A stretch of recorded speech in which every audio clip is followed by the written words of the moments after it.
And as we start the show tonight, I will we'll give you a little bit of a slideshow at the beginning. I think you'll like it. Put some definitions out there, something you can go back to. Team Replay, shout out. Hit the like, subscribe as always. And ring that bell too. Please, please, please, please ring that bell. You'll know when my new shows are dropping. And we're changing the format over here on C.I.P. a little bit. Culture Invasion is kind of flipping the script. All in a good way, of course. We got 4 main shows that will be running, and then we have our specials like this one, Homo Ludens. All right, everybody. I think that's enough for an intro. Let's get this going.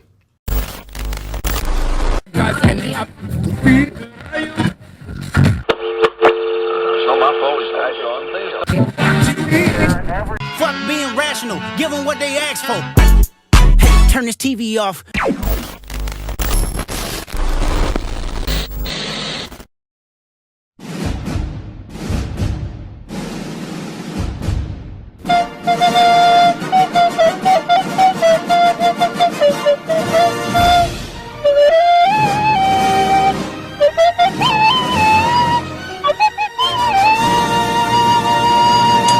We do not care. Google, this is funny. Google has officially removed Pride Month from its calendar app. Do you remember when I've been saying over and over and over that these companies don't actually care about these issues? They only do what they think is popular. Well, how about that? Fair weather progressives? They've never been progressives. They're capitalists. They're gonna go and cater to progressives because they think that's what's gonna get them money. They did it for Black History Month too. I think it's a bit much. So they got rid of Black History Month as well. Google has removed Pride Month along with Black History Month and Holocaust Remembrance Day from Google Calendar. Now, if you want my personal opinion, I think that Holocaust Remembrance Day should stay on the calendar because it was a real event. These are amorphous concepts. This is a real event of something that happened. My main point is that Google, I'm going to show you guys what this flag means for Google. This is what the LGBT flag is according to Target. This is what it is according to Amazon. This is what it is according to almost all of these companies. And now that these ideologies are less than popular, all of these companies are more than willing to roach out on the people whose rights they swore to protect. I have been repeatedly maligned, defamed as a person who is not an ally of these causes because I do not support corporations tainting them with their corporate influence and their ulterior motives. And now it's been proven that I was right. I was right the whole fucking time.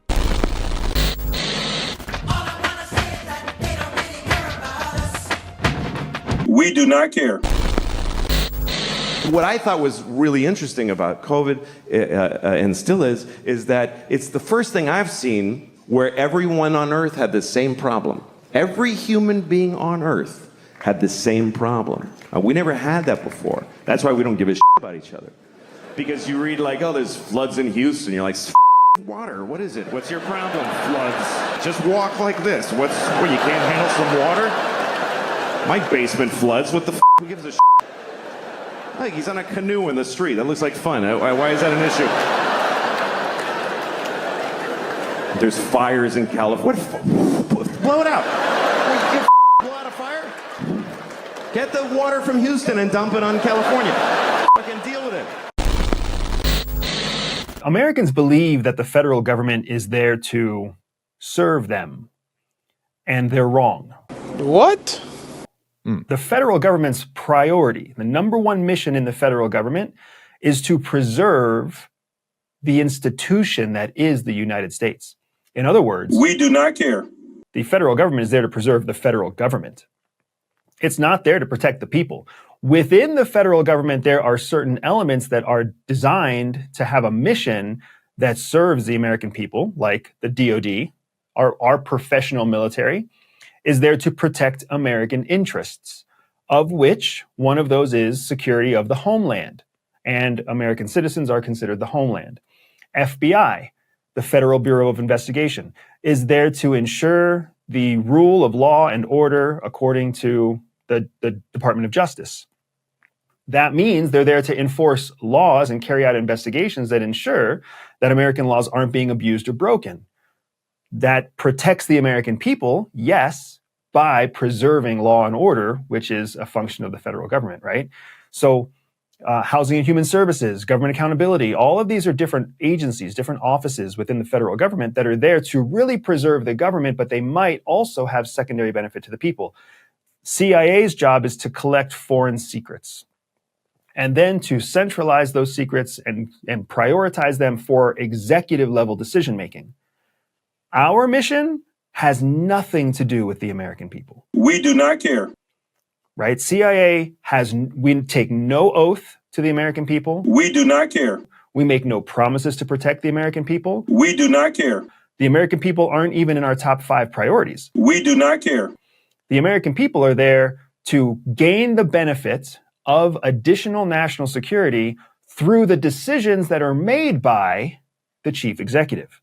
Our job is to inform the chief executive, right? So it's a very difficult pill to swallow. People don't care about you as much as you think they do, and nor do you need them. People will only love you if you suppress yourself for them. They want to suppress you and make you smaller so they can feel better about themselves. And if you realize that you're getting manipulated in that way, it starts to become very easy to take control of your own life, because they're gonna love you until you do something great enough that they're gonna now become uncomfortable and have to look back at themselves and the decisions that they made and be uncomfortable with themselves. And the only way they can fight that is to suppress you, because now they have to use you as a frame of reference from coming from the same place. I had to stop giving a fuck about people. That was the biggest thing. I had to stop caring what people thought about me. I realized that everybody's fucked up. That's the one thing I realized. I walked around and I put these people on a fucking pedestal. Everybody was better than me. So I can't tell you anything about me because you're gonna judge me and I'm gonna feel even worse than what I am. What I realized, once I calmed my mind down and sat back and looked at how jacked up this world is, once you realize that you are not alone, everybody that's talking to you about how jacked up you are, only thing they've done better than you is they've hidden their fucked up world better than you have. That's all they've done.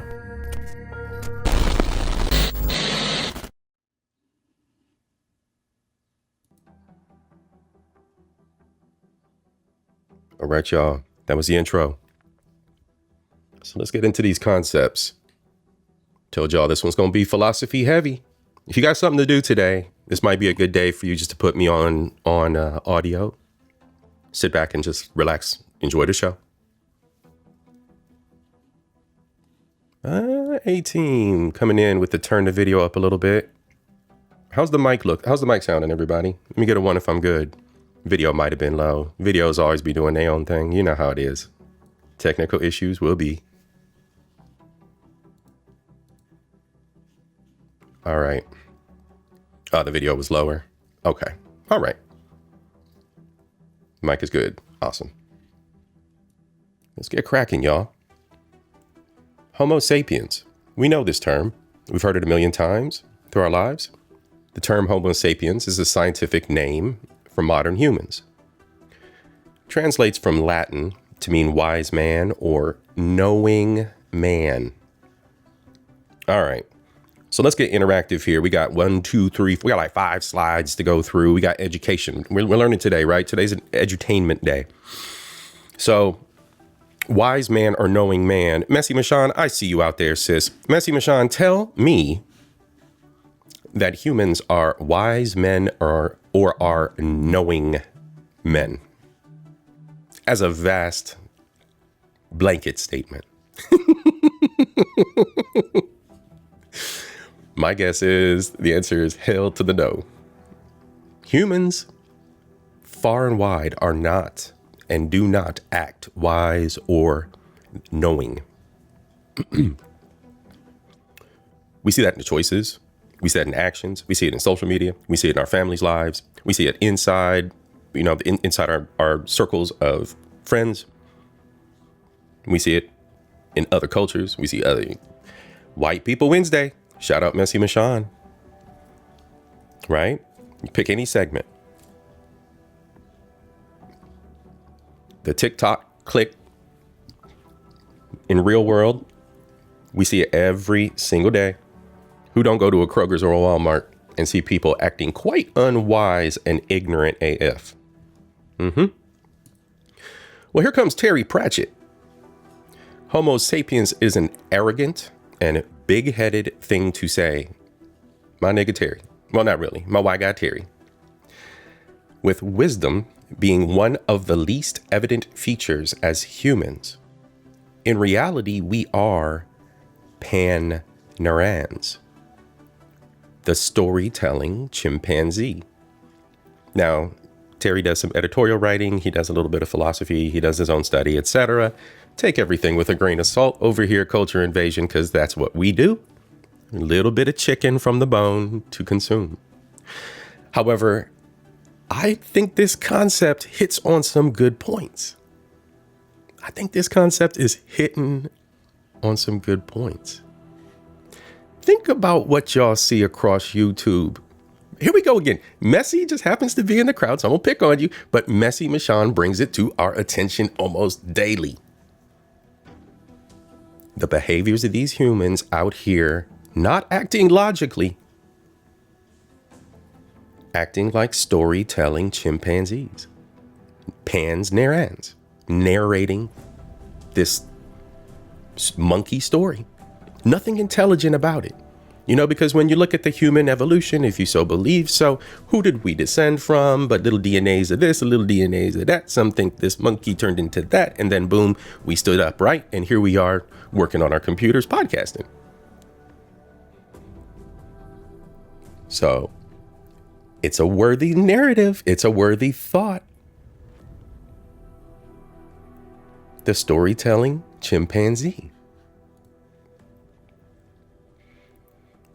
He's suggesting that humanity could be more accurately described as a storytelling species closer related to chimpanzees, emphasizing that while humans have advanced abilities, right? It's not to discount the fact that we can drive cars and engineer these marvelous little devices that we call cell phones, right?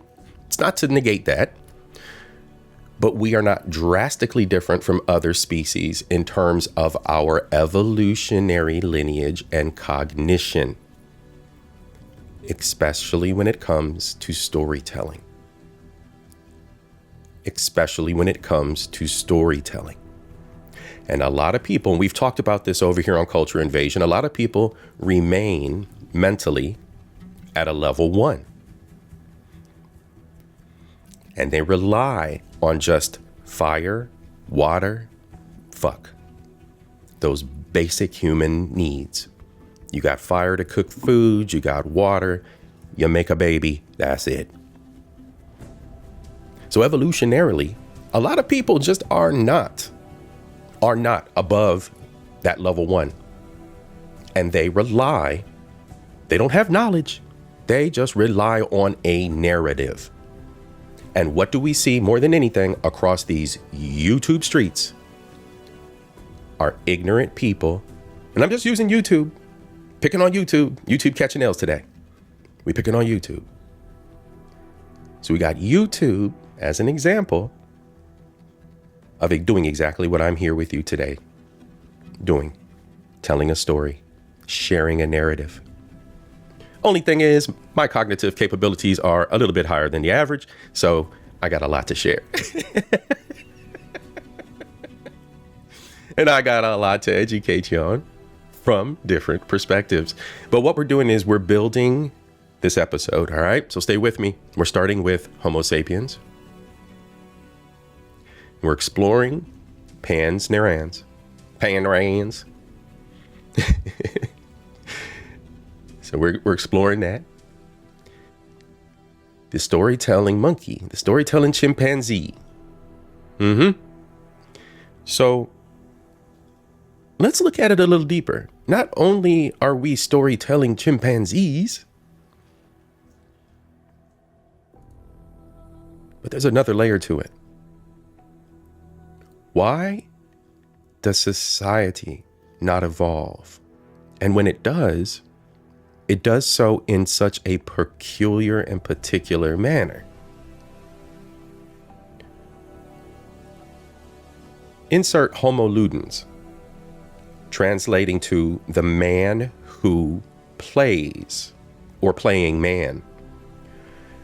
Now, this is a concept that is heavy. It comes from a theorist, Johan Huizinga, stating that humans are fundamentally driven by the impulse to play. Impulse to play. So how many of us know them people in the community that are all about that tee-hee-hee life, and everything's a game, and you got to run game, and you got to hustle, and you got to, we all know the cat daddies that shucking and jive, and it's all a play. Makeup, spiders, makeup, weave, playing pretend, wearing your favorite jerseys and caps, and supporting your favorite teams. Play. Chasing fashion. Play. Who got the best whip? Play. I got more money than you got. High score. Play. One after another, these concepts and things that we chase in life are all play. Think about politics for a minute. We're not going to get into politics per se, but think about the concept of politics. My toys are bigger than your toys. I've got bigger weapons than you've got. I've got a better economy and tariffs than you got. For what? For what, though? In the end, what is the end goal? World peace? Harmony? Ask yourself, when people are either destructive or non-destructive and binding and bringing things together, if we're not being truthful about our actions, what are we doing? What is our motivation? It's play, pretend. It's part of the masks that we wear to manipulate.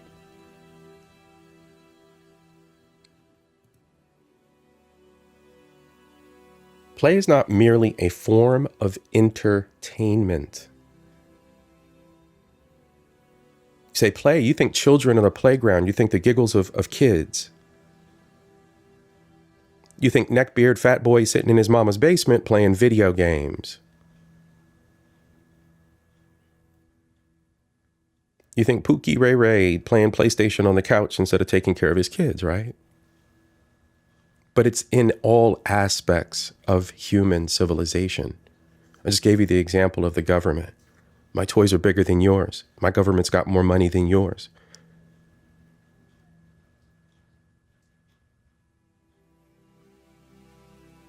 My army's more cutthroat and more genocidal than yours.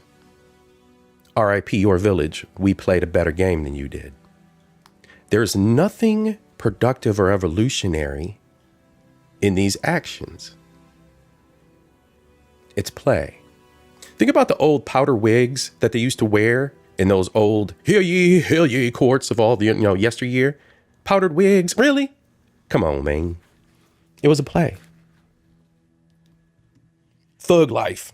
When you live in the suburbs, play. I know plenty of dudes like that. They still like that. Almost damn near 50.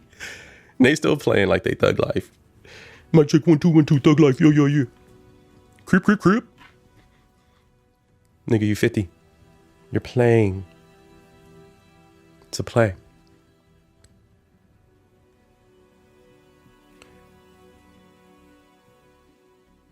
So rounding this out, these cultural behaviors, the fact that we don't utilize our faculties to evolve, and the fact that we are storytelling chimpanzees by far. Now, again, to quote Messi, not y'all, but y'all, you know who I'm talking about. We know who these individuals are. We know where the low level and low mental vibe people lie in society. Now, there's no solution. I'm not offering any solutions. But today what we're going to do is we're going to examine the different facets. We're going to examine the small talk, the bullshit, the tedium of human interaction, the wasted time. The fact that when you are in those situations, nobody gives a shit. No one cares. Much less me. I don't give a fuck. Y'all know that. I don't give a fuck about the tedium of life anymore. Get the fuck out of my way. I have shit to do. I'm a productive individual. And out of that, we're going to look at the dark side of being good. The dark side of goodness. What that looks like. Then we got some reacts, some fun stuff. So it's going to get kind of deep. It's going to get a little bit deep. We're back up. There we go. And then we are going to leave on some fun reacts and some laughs. How's everybody doing? Sakafet. Welcome to the show, y'all. All my beautiful people from around the world, I thank you for joining me. Y'all have been lighting it up in the comments. Thank you for sticking with me through the introduction. I wanted to make sure I laid everything out for you so that you fully understood what was going on today. Again, C.I.P, culture invasion. We are shifting a little bit. This is a philosophy night. So welcome to the show, everybody. Let's go. All right, shout outs. Messy Mashan, how are you, big sis? I'm so glad to see you. Mods in the chat, I want you to go ahead and feel free to type !invasion, rep yourselves. The bot should be botting. It should allow you to put your channel in the chat. That way you guys can rep yourselves and you can network. Everybody, please subscribe to one another. More than anything, if you're new here, like, subscribe, ring the bell so you know what's going on. I'm not shameless, so I do have a new drop for y'all. We're just going to go ahead and we're going to get this out the way before we get the show going. I've been holding note for a long time.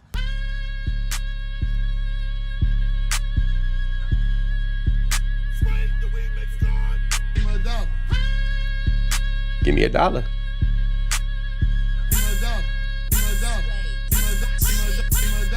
I can't eat. I'm broke, nigga. That's what's up, y'all. That's what's up. That's what's up. Give me $1. Give me $1. But I didn't even have to do that. I got family out here. Y'all already showing love. Let's go. More money, yeah.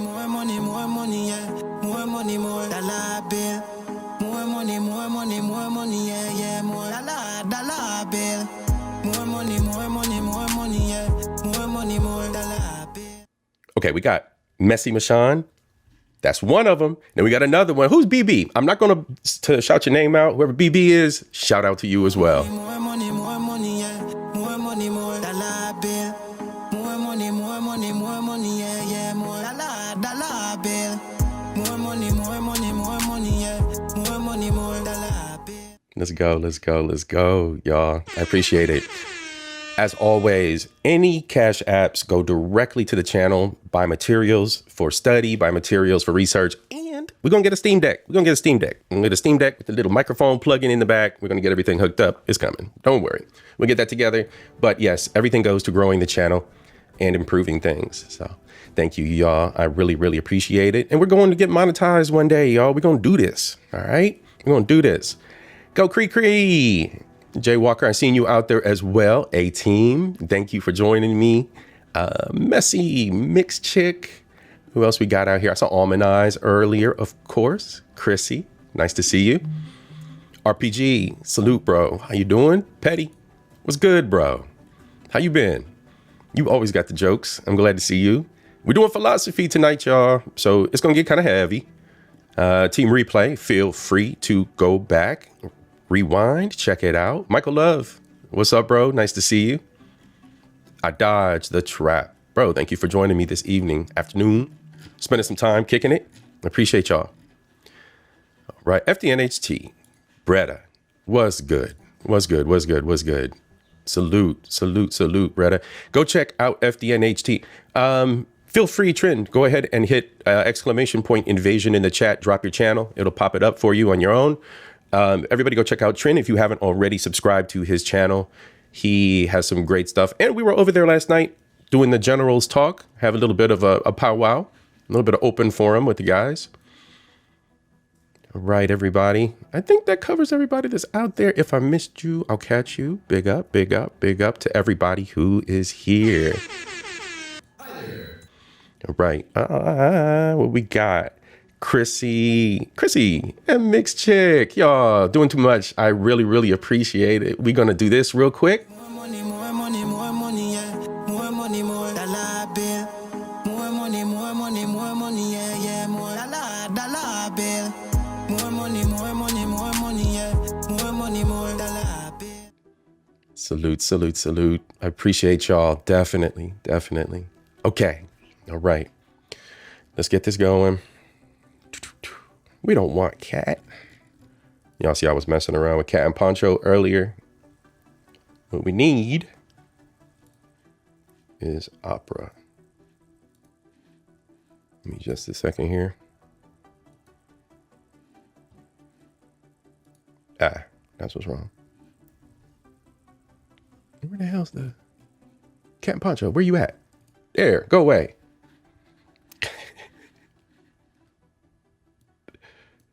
Always a technical issue. Good. We good. Twin. You had a joint yesterday, didn't you? I think I have a tab open. I got to do a team replay on that. Peace, Twin. I will catch that. And then you got a show later on tonight. Go on and hit exclamation invasion in the chat, Bronze, and get your chat, a channel in the chat, if I can talk English. And people go subscribe to Bronze. He's got a show coming out later on this evening. I do believe. All right. First up, ladies and gents, no one cares. All right? You got to sink it in. You got to take it all in, soak it in. No diddy, pause, all that. No one cares. All right? This is where we're going with. We're going to the school of life. And we want this point to be understood. And this is what this is the basis. This is the basics of this whole Homo Ludens exploration that I'm doing here. And I think I might have seen it in the chat.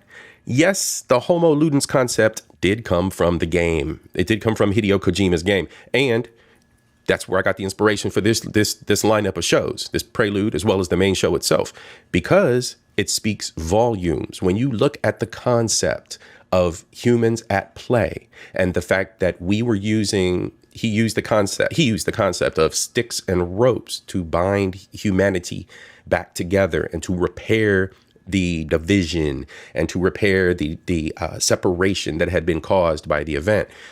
You know, that kind of concept. I used to have rose tinted glasses at one point and look at the world in a very, very, very idealistic perspective.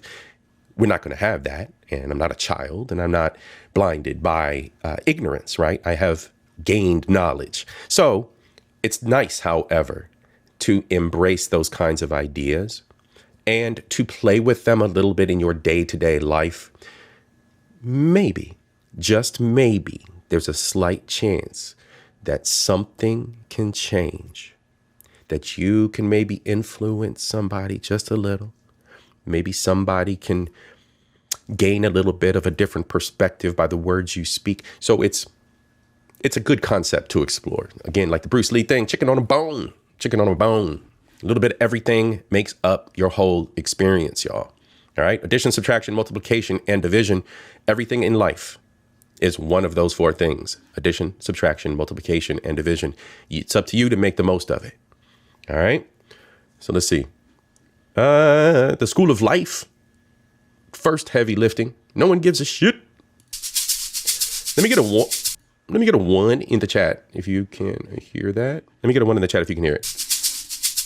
We tend to begin our lives with a deeply unrepresentative experience, that of being surrounded by people who care to an extraordinary extent about us. We look up from the dreams and confusions of early infancy and may find a smiling face or two observing us with the utmost tenderness and concern. They watch us as a rivulet of saliva leaks slowly from the corner of our mouth and rush to wipe it away as if dabbing at a precious canvas, then indulgently stroke the fine, soft hairs on our delicate scalps. They declare, and as always, fair use. This one's coming from the School of Life. We'll rep them here in just a moment. close to supernatural when at last we succeed in pulling our first smile. Hold on, that's a little black baby. Does the daddy know? Or is this in the hospital? Let's just say this is in the hospital. That's never mind. Applause rings for days when we take our initial steps, giggle, totter, fall, and bravely try to resume our progress. It isn't just at home. At school, the best teachers encourage us when we find something difficult. They understand we might be shy. They're keen to detect and encourage the early, tentative signs of our particular talents. Salute killer. Then, of course, we grow up and we're inducted into a horrific reality. We exist in a world of astonishing indifference to almost everything we are, think, say, or do. We might be in late adolescence when the point really hits home. We might be in a bedsit at university or wandering the streets of the city at night on our own, when it occurs to us with full force how negligible a thing we are in the wider scheme. No one in the crowds we pass knows anything about us. Our welfare is of no concern to them. They jostle against us on the pavements and treat us as a mere impediment to their progress. Yep. We're tiny against the towers and brightly lit flashing advertising hoardings. We might die and no one would even notice. It may be a stern truth, but we make it all the more so by focusing only on its darkest dimensions. We remain grief-stricken by how invisible we are, yet we cease to put this bracing thought to its proper philosophical purpose, that of rescuing us from another problem which is gnawing at us all the while, an ongoing and highly corrosive sense of self-consciousness. In another side of our minds, we haven't accepted the indifference of others at all. In fact, we know and suffer intensely from just how much, as we feel sure, others are thinking of us. We are extremely worried about how high-pitched and odd our voice sounded when we asked the waiter for a bit more milk. We're certain that the sales attendant noticed how out of shape our stomach is. The people in the restaurant where we're eating alone are undoubtedly spending considerable time wondering why we have no friends. At work, they're still dwelling on that slightly stupid thing we said last month about the US sales strategy. A person we went to bed with 4 years ago is to this day thinking ill of us in some powerful but undefined way. We don't really have any evidence for this, and yet it can feel like an emotional certainty. It can feel intuitively clear that our foolishness and less than impressive sides are being noted and dwelt on all the time by everyone at large. Facts. Every way in which we depart from what the world considers to be normal, upstanding and dignified has been registered by the widest constituency. To liberate us from this kind of punitive story, we may need to conduct a deliberately artificial thought exercise. We may have to set ourselves the challenge of examining how long we spend on the foolishness or just existence of other people. How we think and feel about other people we don't particularly know is perhaps the best guide to the workings of the average human imagination. Absolutely. Like, how much do you really think about other people within yourself? Like, think about that for a moment. To pretty much the rest of the world, we are the very same sort of strangers or casual acquaintances as we know and deal with in our own daily experience. Absolutely. And now here, the results. And it's the outside world, you guys. It's everything else. We keep those close to us, our families, our closest friends, the ones that we truly care for. And the word care, I don't take definitions lightly. And I think that we know, right? We here in this forum, the invaders, the villagers, the besties, the squad, we know how people are using these definitions and these words. But we have to be mindful even to ourselves of even more remedial words like the word care. Like, I care about this, I care about that. If you are not invested in the day-to-day of something, you don't care about it, okay? You have a concern. So let's be careful about what we're using here. So people don't care.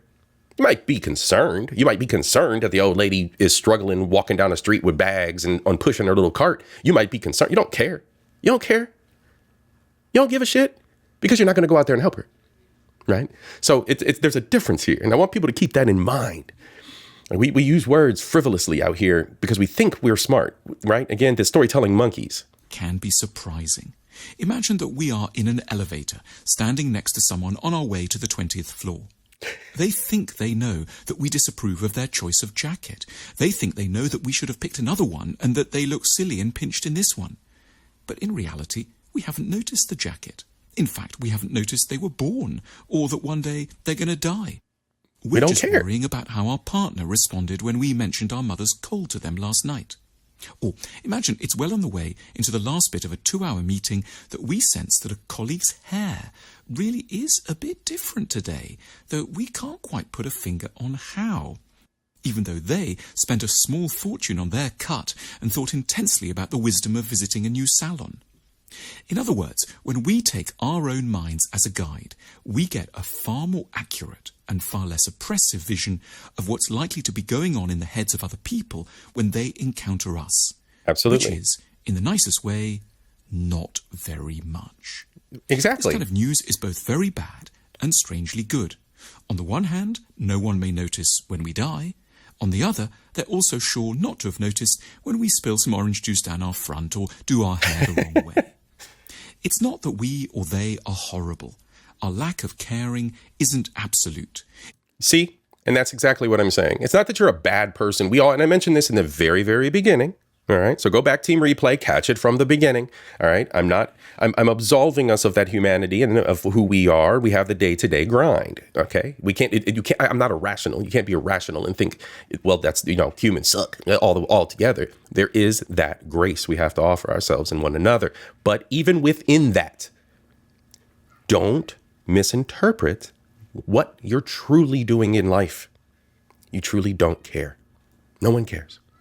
Okay, there's concern, then there's care. It's two different things. All right, let's go.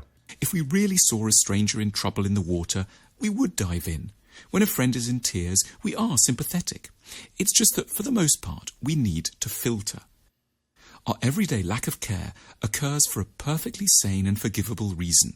Mm-hmm. We need to spend most of our waking energies on navigating and doing justice to our own intimate concerns. Once we've had to think about our relationship, our career, our finances, our health, our close relatives, our offspring, our upcoming holidays, our friends, and the state of our household, there's just going to be very little time left to reflect on the suddenly high-pitched voice of a customer or the outfit of a colleague. Yep. We are owed the upside of an otherwise tragic insight. We shouldn't just suffer from the indifference of other people. We should, where it matters, properly reciprocate it. We shouldn't... Match energy, y'all. Match energy. You shouldn't be extending yourselves, and you shouldn't be giving too much of yourself to unjust, unworthy causes. Your energy is precious. Life is short. Merely suffer from being ignored.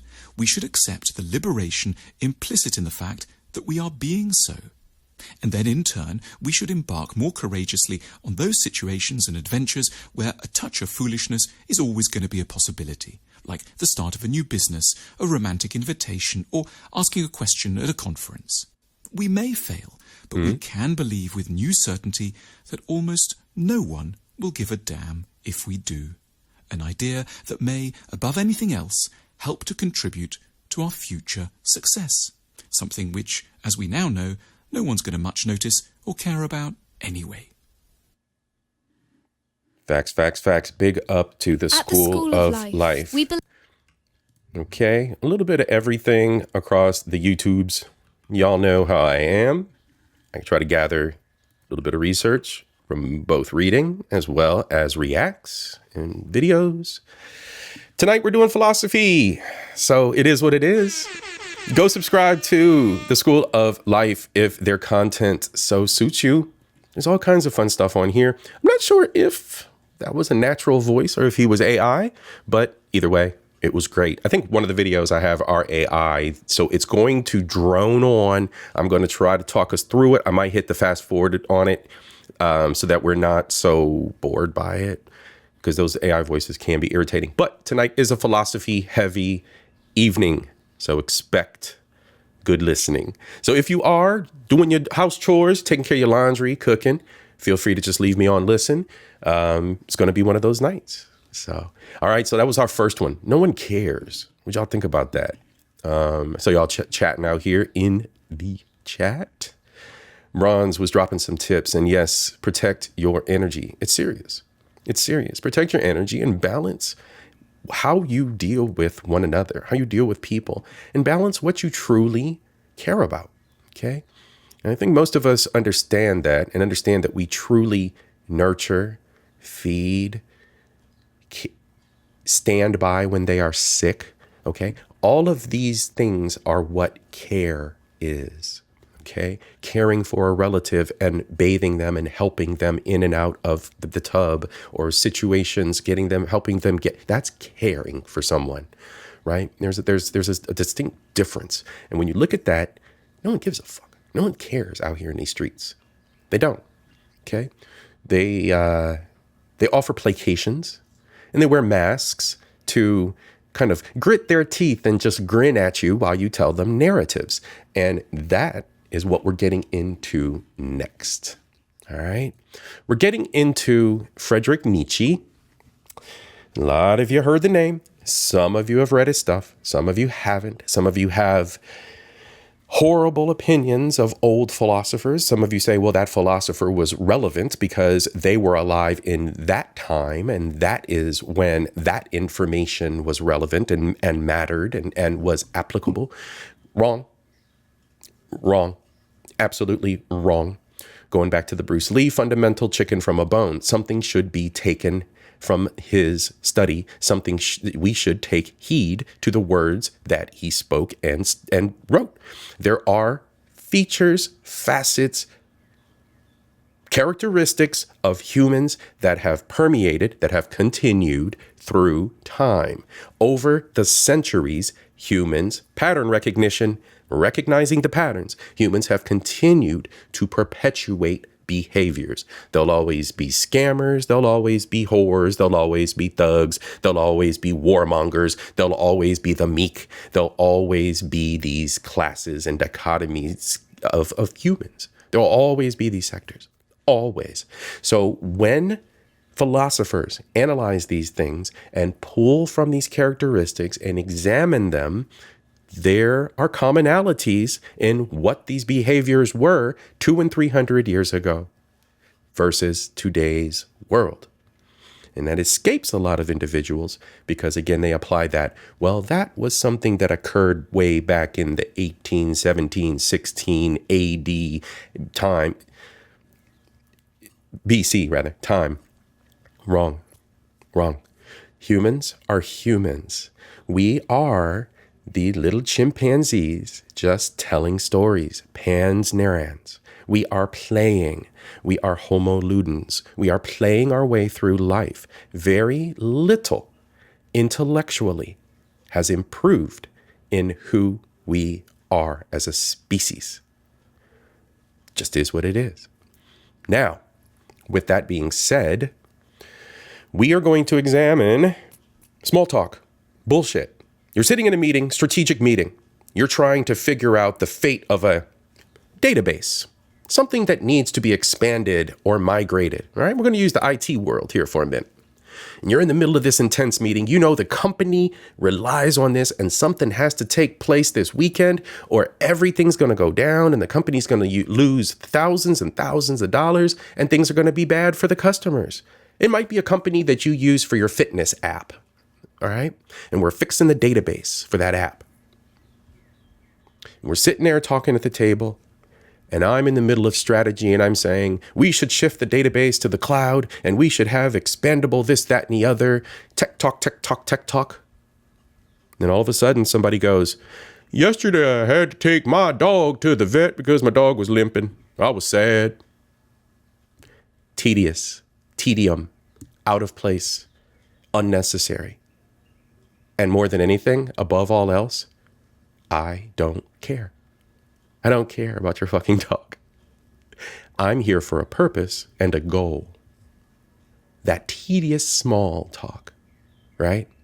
So being the C.I.P. that I am, culture, I consider myself a little more intelligent because I'm trying to move forward for the company. I'm trying to move forward for my customers so they can get their fitness app data. I don't give a fuck about your dog.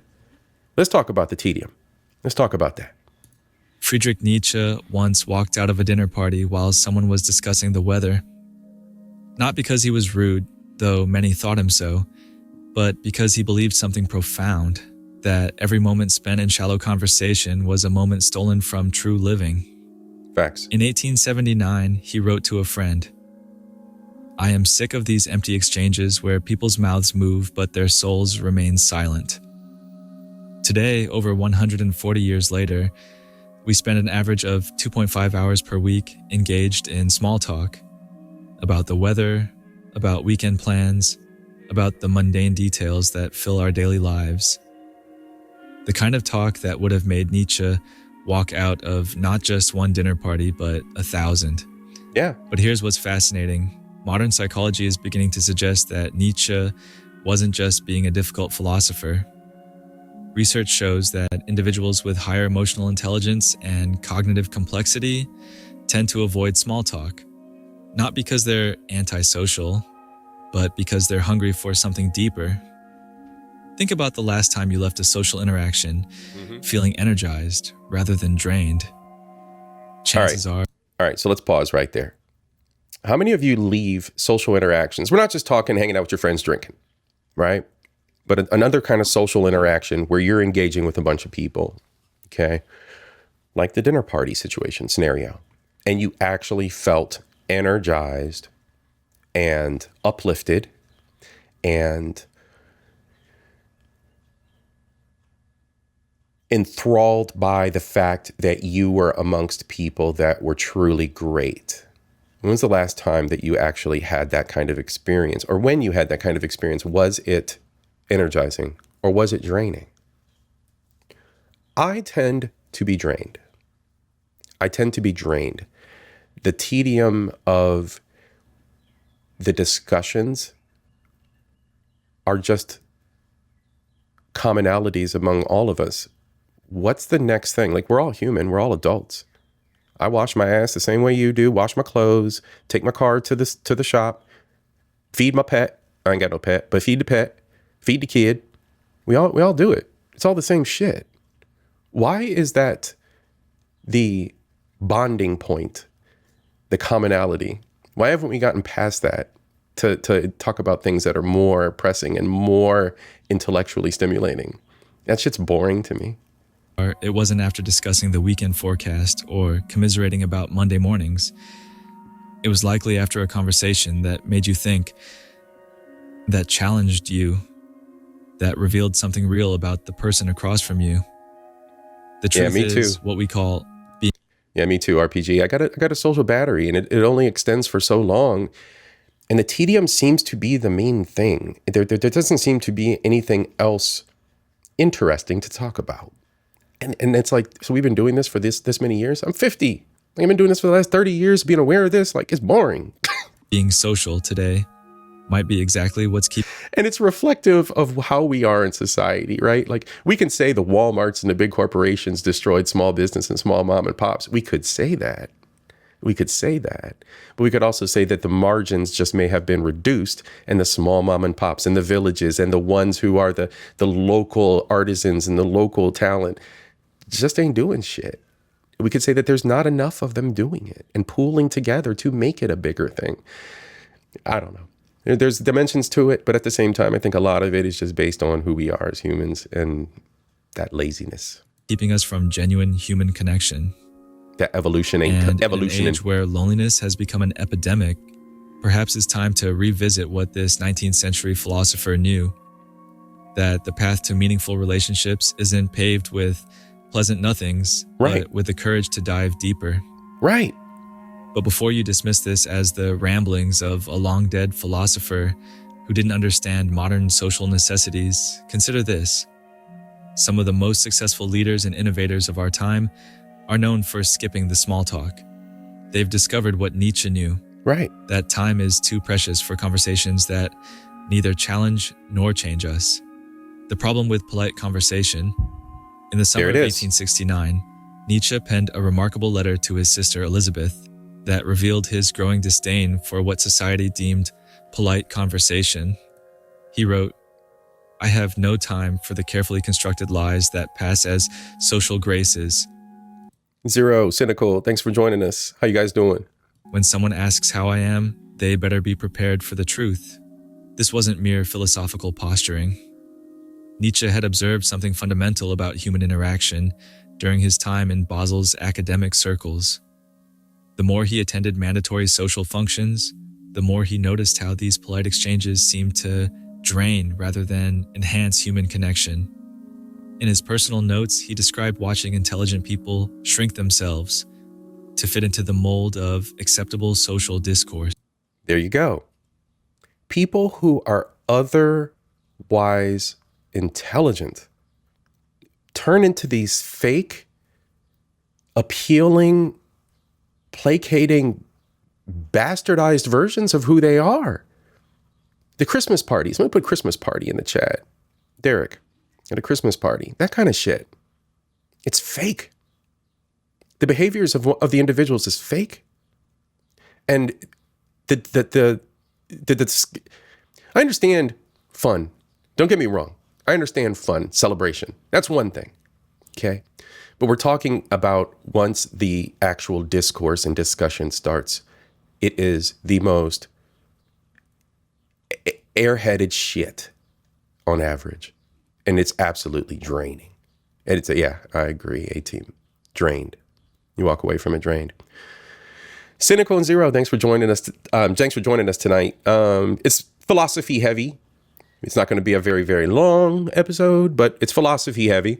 And it's the prelude to the Homo Ludens episode coming, talking about humans at play. All of this adds to the fact, TLDR, too long, didn't read. This all adds to the fact that humans are not widely knowledgeable and intelligent. Instead, we play and more or less narrate our ways through life instead of being a knowledgeable, intelligent individual who executes and evolves. So just flipping the script of C.I.P. a little bit, as y'all know, and getting into the deep stuff, the heavy topics. All right, let's go.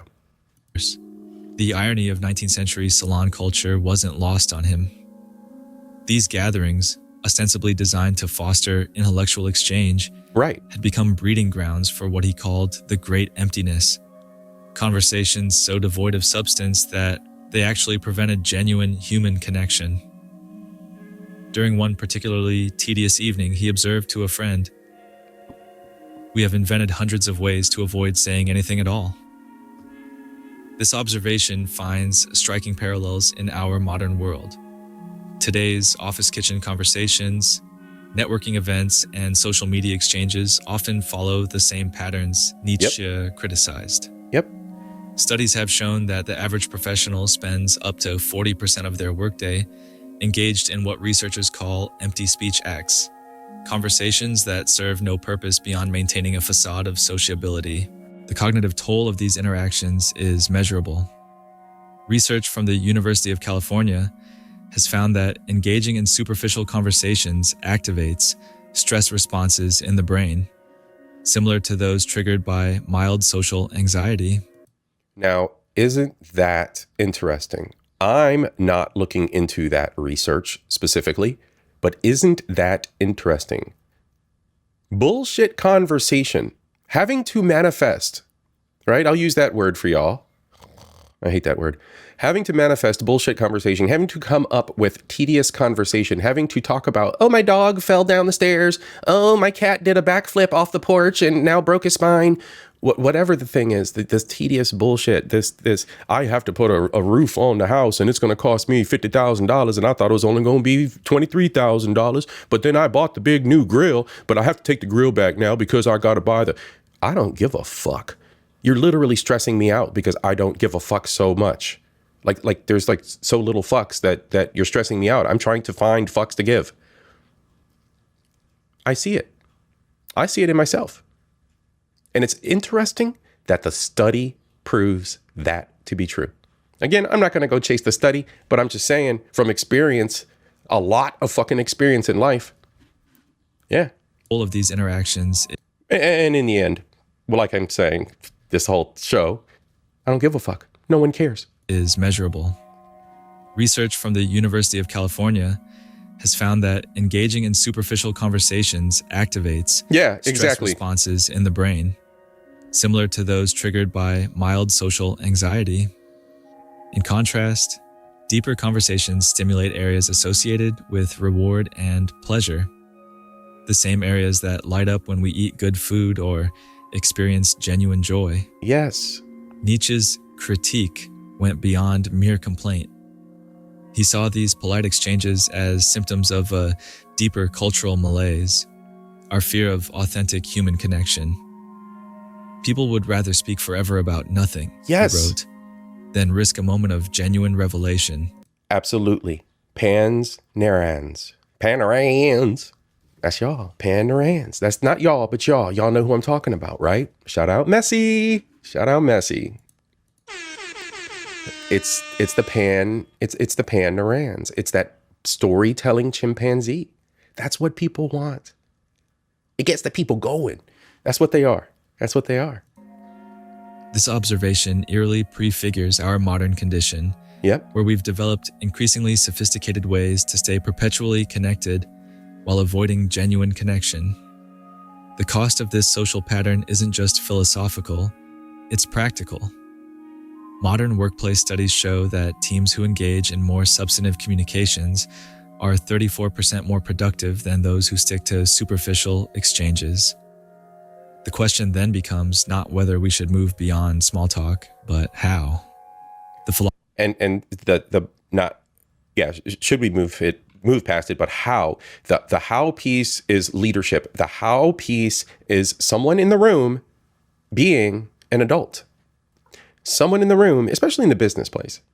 It's someone in the room taking agency over agency and command over the call, over the meeting, over the powwow, over the stand-up, whatever it is in the fucking workplace. And telling everybody to center. Back to center. Level set. You've heard that in the professional world. Level set. All right, let's level set. Let's get back to what we're talking about here. The purpose of this meeting. We've only got so much time. Time is precious. We don't live forever. So it demands that certain individuals in our culture steer this ship, navigate this the way it's supposed to be. Whatever facets, right? Philosopher's alternative. What Nietzsche proposed instead of small talk was nothing short of a revolution in human interaction. His letters, personal journals, and philosophical works reveal a man who had developed a radical approach to human connection, one that modern psychologists are only now beginning to understand. Okay, before we get into that, and then I agree with you, twin Bronsberg, misanthrope life. There's a lot that there's a lot in the observation of humanity that, leads me to be that misanthrope light. But I want to take a pause right there. Show sponsor today, FDNHT, full drinking, half thinking, Trin. I appreciate you, bro. Brethren, I love you. Big up, big up. Let's go. More money, yeah. More money, more dollar bill. More money, yeah. More dollar bill. More money, yeah. More money, more dollar bill. All right, FDNHT Trin. Appreciate you, bro, with the $50 cash app. Let's go, y'all. We going monetized, all right? We going for it. So let's get back into this. And let's see what we are now beginning to understand of these old beliefs. Y'all out here talking. Derek saying, I love conversations one can have over a game of chess. It's life to me. See, there's a different, you open up your mind in a different area. You open up part of yourself and you're exploring strategies and options. And, you know, a lot of time you fall into discussions. I played chess too in my day and still mess around every now and then. But you also like, you're opening up different applications of what you're doing and the strategy of that game and application of it to your life. And like the discussions can go all over the place. Art interactions like that, you know, and when I say art, I mean, you know, things that demand your talent. You open up something different in yourself. games of chance that open up, that play, that interaction of humans at play opens up a different part of your mind because of the strategies and intellectual thoughts that are required. So there's a lot, I think. That's always my opinion, right? It's always CIP's opinion here. But I think that those things, art, music, how you utilize your talents and your mind in those different ways definitely builds who you are better as a human being as a whole. I play for keeps, Ricky Bobby. I don't do meaningless conversation. It doesn't have to be all that deep as long as I'm interested in the topic. Right. Nope again, and that's me. Yeah, Zero. Yeah, we all have a little bit of that in us. Yep, I can see that. We've had plenty of conversations, even in chats, where we've shown one another those different pieces, facets of our distaste for humanity and the way that they behave. Derek went through some things as a kid. We deal with hands, phones, books, everything. Reading books about other places. Yeah, absolutely, bro. Absolutely, Derek. Those kinds of events, those kinds of human experiences cause us to use our imagination and use those parts of us and extend out our artistic selves. Yeah, absolutely. His relationship with Richard Wagner serves as the perfect window into this approach. Let's see what this approach is. Their first meeting, as recorded in Nietzsche's journal, began with a 4-hour discussion about Schopenhauer's concept of will. No pleasantries, no careful social dancing, just an immediate dive into the depths of philosophical inquiry. Wagner later wrote that he had never met a young man who could so quickly cut to the heart of every matter. During his years as a professor in Basel, Nietzsche became known for his unconventional social habits. He would often invite students for what he called thought walks through the Swiss countryside. These weren't casual strolls. They were carefully orchestrated conversations designed to push past social conventions. One former student recalled, he would ask questions that made you question everything you thought you knew. Mm-hmm. It was exhausting, exhilarating, and somehow more real than any other conversation I'd ever had. See, he took the lead. He took agency over the narrative of the discussion, right?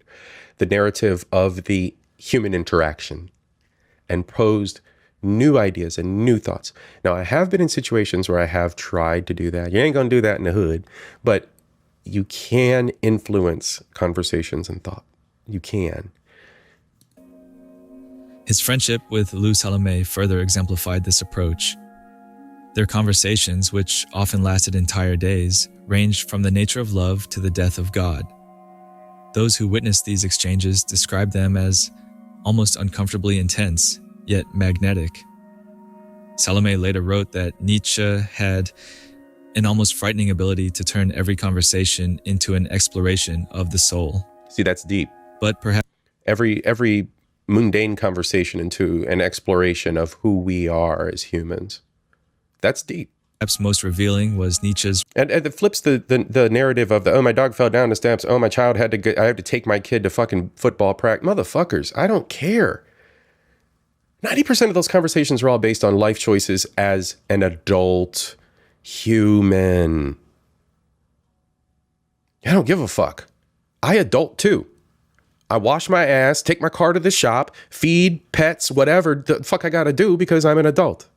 And that's the basis for the most intellectual conversations these fuckwits can have. His relationship with his sister Elizabeth. In their correspondence, he repeatedly urged her to abandon what he called the great emptiness of social niceties.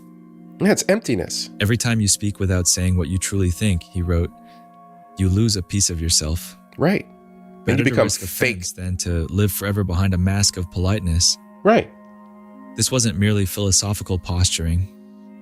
Nietzsche had developed specific methods for deeper interaction.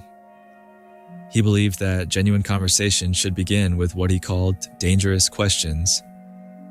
Those that challenged not just opinions, but fundamental beliefs.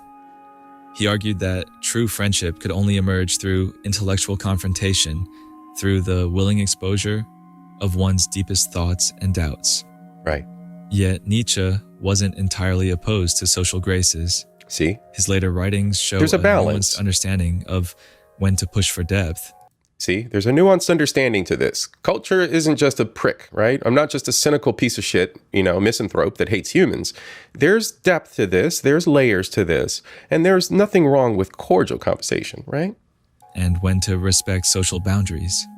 He saw small talk not as inherently evil, but as a dangerous comfort zone that people rarely moved beyond. The key, he believed, was developing the wisdom to know when to break through these superficial patterns.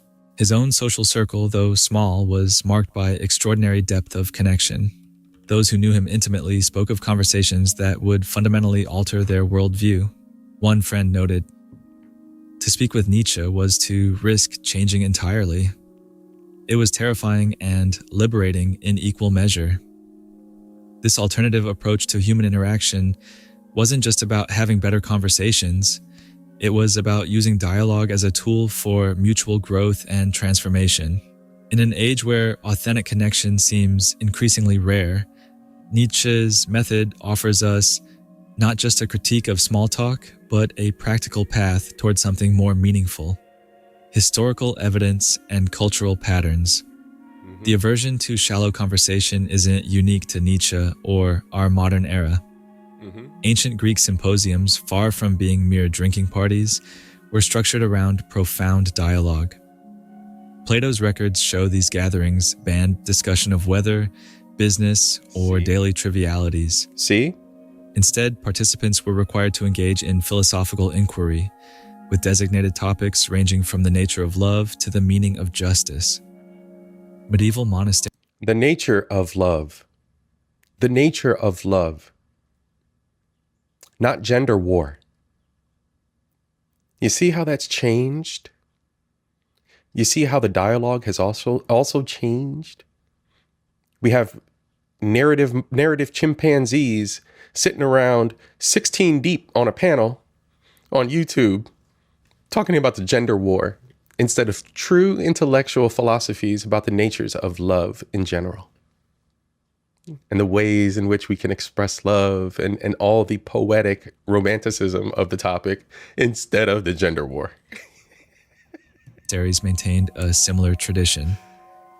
The Desert Fathers, early Christian monks, practiced what they called soul speaking, conversations specifically designed to bypass social niceties and address deeper spiritual and philosophical concerns.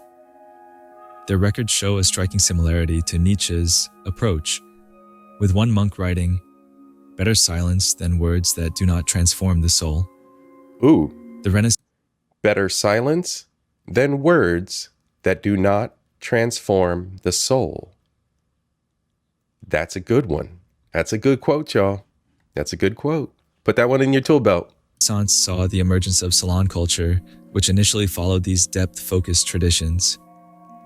In the 16th century Italy, Florentine gatherings hosted by the Medici family were famous for their intellectual rigor. However, by Nietzsche's time, these salons had largely devolved into what he criticized as theaters of politeness, exactly the kind of superficial social spaces he despised. This historical pattern reveals something crucial. Societies tend to begin with a commitment to meaningful dialogue, but gradually drift towards superficiality. The French salons of the 18th century started as centers of philosophical and political discourse, but eventually became known more for gossip and social climbing. This transformation was so complete that by the 19th century, the ability to maintain pleasant, meaningless conversation had become a mark of social status. Cross-cultural studies reveal fascinating variations in this pattern. Japanese culture traditionally incorporated MAI, moments of meaningful silence, into conversation, viewing them not as awkward pauses, but as essential spaces for reflection. That's very true. Where my anime fans at? Shout out to all the anime fans out there. So, something to think about. Who out there likes Ghost in the Shell? Right? Where my Ghost in the Shell fans at? So I'm going to pause for a minute to talk about that. If you remember Ghost in the Shell Part 1, the original, right? The original long movie. You had those long moments where Motoko was walking around, or she would be like looking out a window, And you just hear that music in the background, the title music with the chanting and the drums over and over again. And then they would show like a cityscape. And they would show the traffic going by. And you're still hearing that ethereal chanting and drum beat music, right? That's my MAI, my. That's what that is. When the creator of Ghost in the Shell spun that anime up, he wanted the viewer to witness the world from Motoko's perspective. So Motoko would go through her own machinations, realizing that she's part cyborg, part of the internet, part human. You know, she's got that soul, plus she's got her thing speaking to her, and like her little soul piece speaking to her, whatever. So, you know, you've got those dynamics, but being in her mind and seeing and like being able to say, okay, the character using your imagination to self-insert into Motoko, and like, okay, so this is her going through the machinations in her mind. She's taking a pause in the action. She's taking a pause in her discovery to kind of take it all in and reflect. So that was, and actually, if you go back and look at the making of, you'll find out that that was actually true. So they pull from their culture, imbued that into the anime to help the viewer better understand and better relate to Motoko. So just an interesting piece of anime history I wanted to throw out there, something I had learned, and a little bit of Japanese culture too, because there's a lot of intricate parts to Japanese culture that I think as just human beings, you know, pulling chicken from other bones around, learning a little bit and being, you know, building who I am as a person. There's little pieces of other cultures that one or two little pieces we can observe and maybe apply. So Finnish social norms still today place higher value on silence than small talk, with one Finnish proverb stating, Mark, salute, "Those bro. who know do not speak. Those who speak do not know." The Bedouin tradition of coffee gatherings, kahwa, historically emphasized storytelling and poetry over casual conversation. These gatherings, which could last hours, required participants to contribute meaningful narratives or insights rather than engage in casual chatter. This historical and cultural evidence suggests that Nietzsche's critique wasn't merely personal preference, but rather an observation of a broader pattern in human society. As civilizations become more polite, they often lose the depth that characterized their earlier dialogue traditions.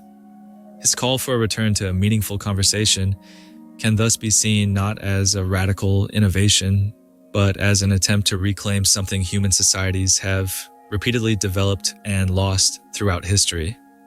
Modern applications in today's corporate offices, conference rooms, and Zoom calls, Nietzsche's critique of small talk finds new relevance. Okay, we're going to get back into the relevance of relevance of his observations in just a moment. I want to say what's up to a few folks. I seen y'all pop in. Your average logical thinker. What's up, sis? How you doing? Mark Harris, bro, how you doing? Nice to see you. Salute to you. Thanks for joining. Who else I see sneak in? Front of Black Couch, bro, were you here earlier? If you weren't, what's up? How you doing? Nice to see you, bro. Philosophy heavy afternoon. We still have a little bit more to go. We're going to get to the crux of this episode. We've already discussed the fact that no one cares, and we're still applying that as we go forward because no one cares about the small talk in society. But we're going to get to the crux of this as we get into the final piece, which is the being good and the dark side of being good. And this all of this is all part of Homo Ludens. We are Homo Ludens. That is what we're going to talk about. All right. We're doing philosophy. All right. C.I.P. is exploring all angles of culture, knowledge, and entertainment. And we're doing philosophy, getting into the heavy shit. This stuff's heavy. So humans at play. And while we play, we don't care. Let's go. The average office worker spends nearly 3 hours per week in what management researchers call empty communication rituals. Yet companies like Microsoft and Google have begun experimenting with new conversational frameworks that echo Nietzsche's principles. Good.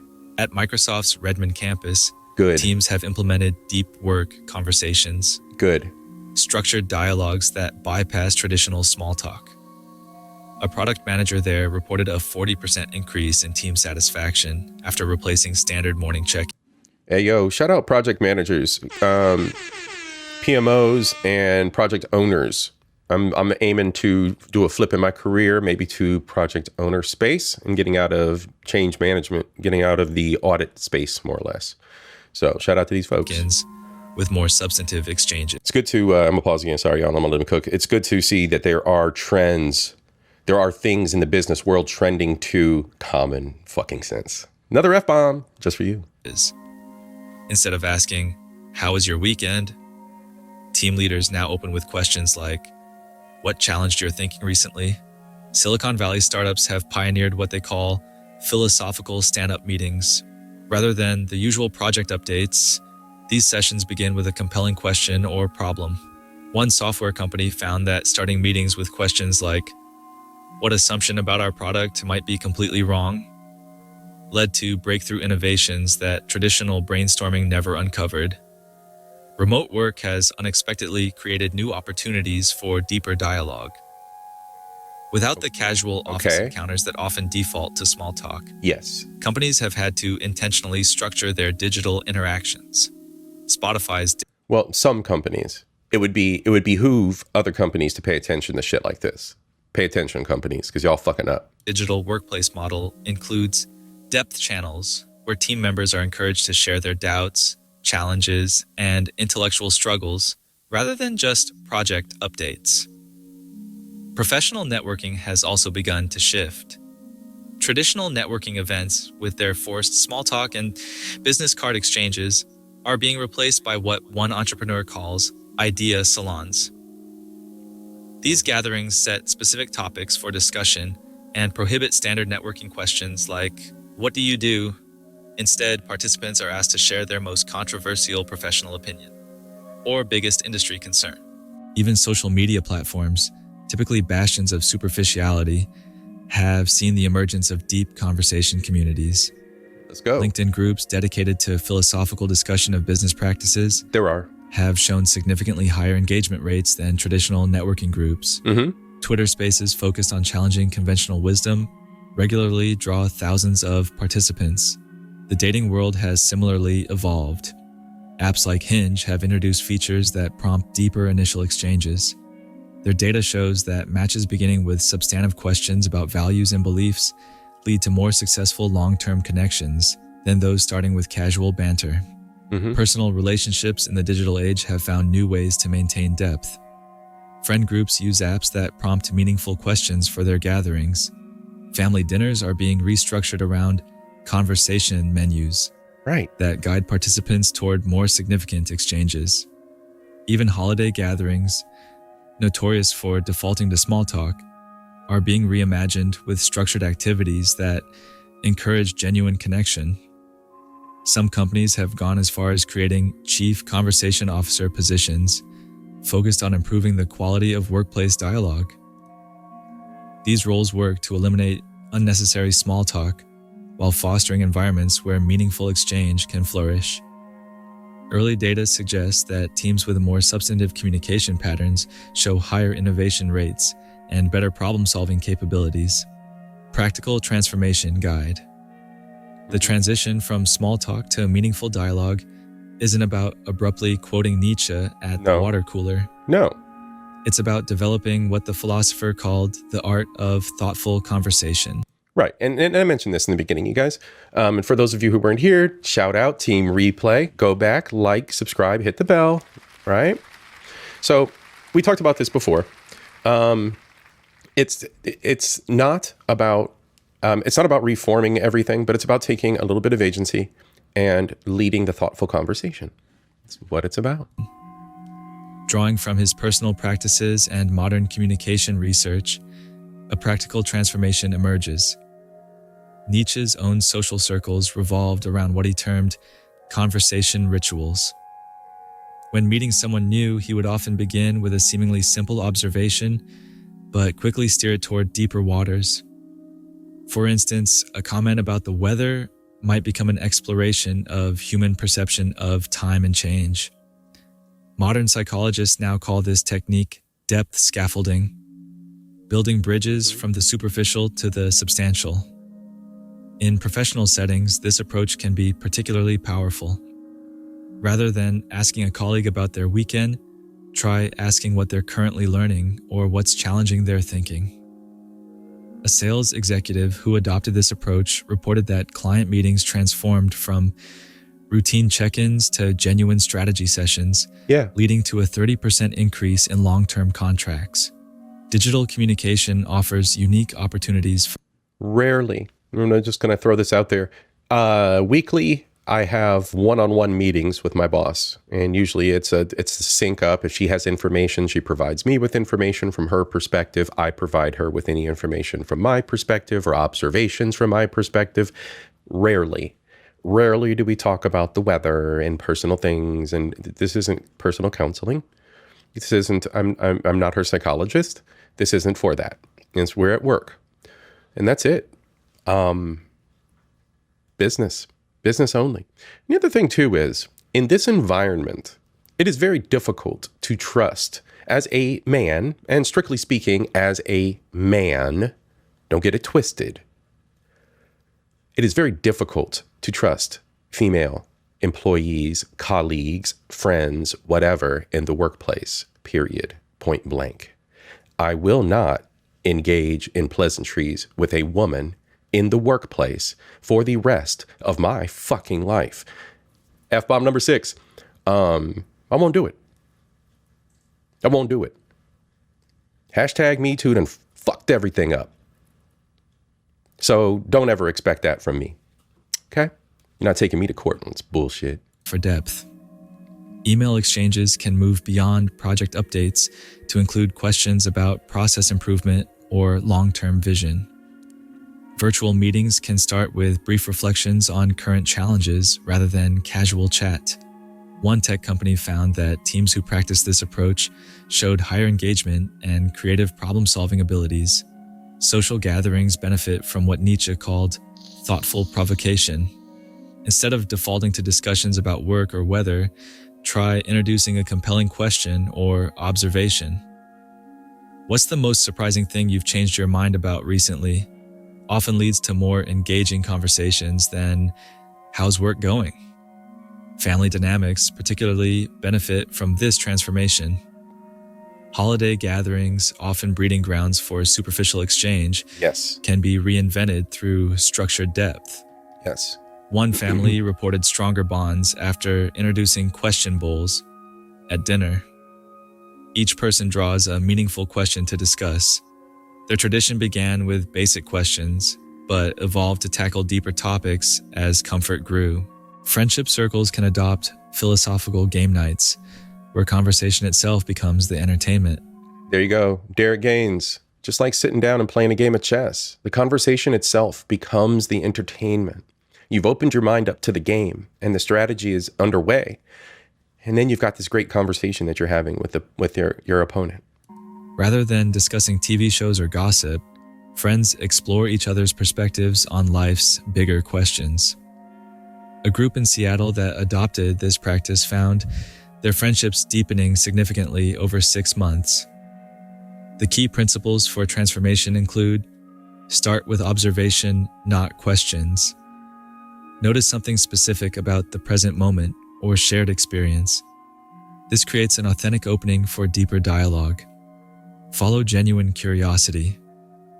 When someone shares something, focus on what truly interests you about their response rather than social scripts. Embrace productive silence.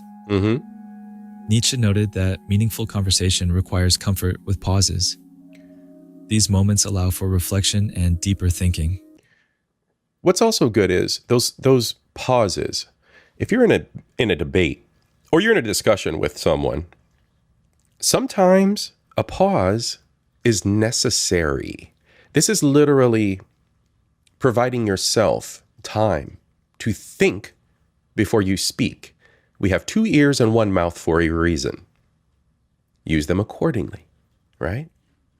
Let's go. Build conversational momentum. Begin with lighter but substantive topics before moving to more challenging ones. This creates comfort with depth over time. This approach requires patience and practice. Not every conversation will reach philosophical depths, nor should it. The goal isn't to eliminate light interaction, but to develop the ability to move beyond it when appropriate. Yes. Professional environments particularly benefit from structured depth. Team meetings can begin with each person sharing a current challenge or insight. Client interactions can explore underlying motivations rather than just immediate needs. One consulting firm reported stronger client relationships after training their staff in substantive dialogue techniques. The transformation isn't about forcing depth, but creating space for it. By developing comfort with meaningful conversation, we open possibilities for genuine connection. Right. As Nietzsche observed, the richest human relationships emerge not from pleasant exchanges, but from shared exploration of ideas and experiences. Finally, My closest colleagues, okay? So this would be the first layer of business partners and friends outside of my nuclear friends and family. Those are the kinds of discussions I have. If we're not busting balls and being guys, those are the kinds of discussions we have. Those are the kind, like it just is. We immediately, almost by habit, start falling into discussions of bigger depth. Sometimes we distract ourselves because it can become consuming. It can become emotionally driven, and not emotionally driven as in ramping up in discussion, but emotionally driven because of the care taken for the subject matter, right? So you get very deep into the subject matter.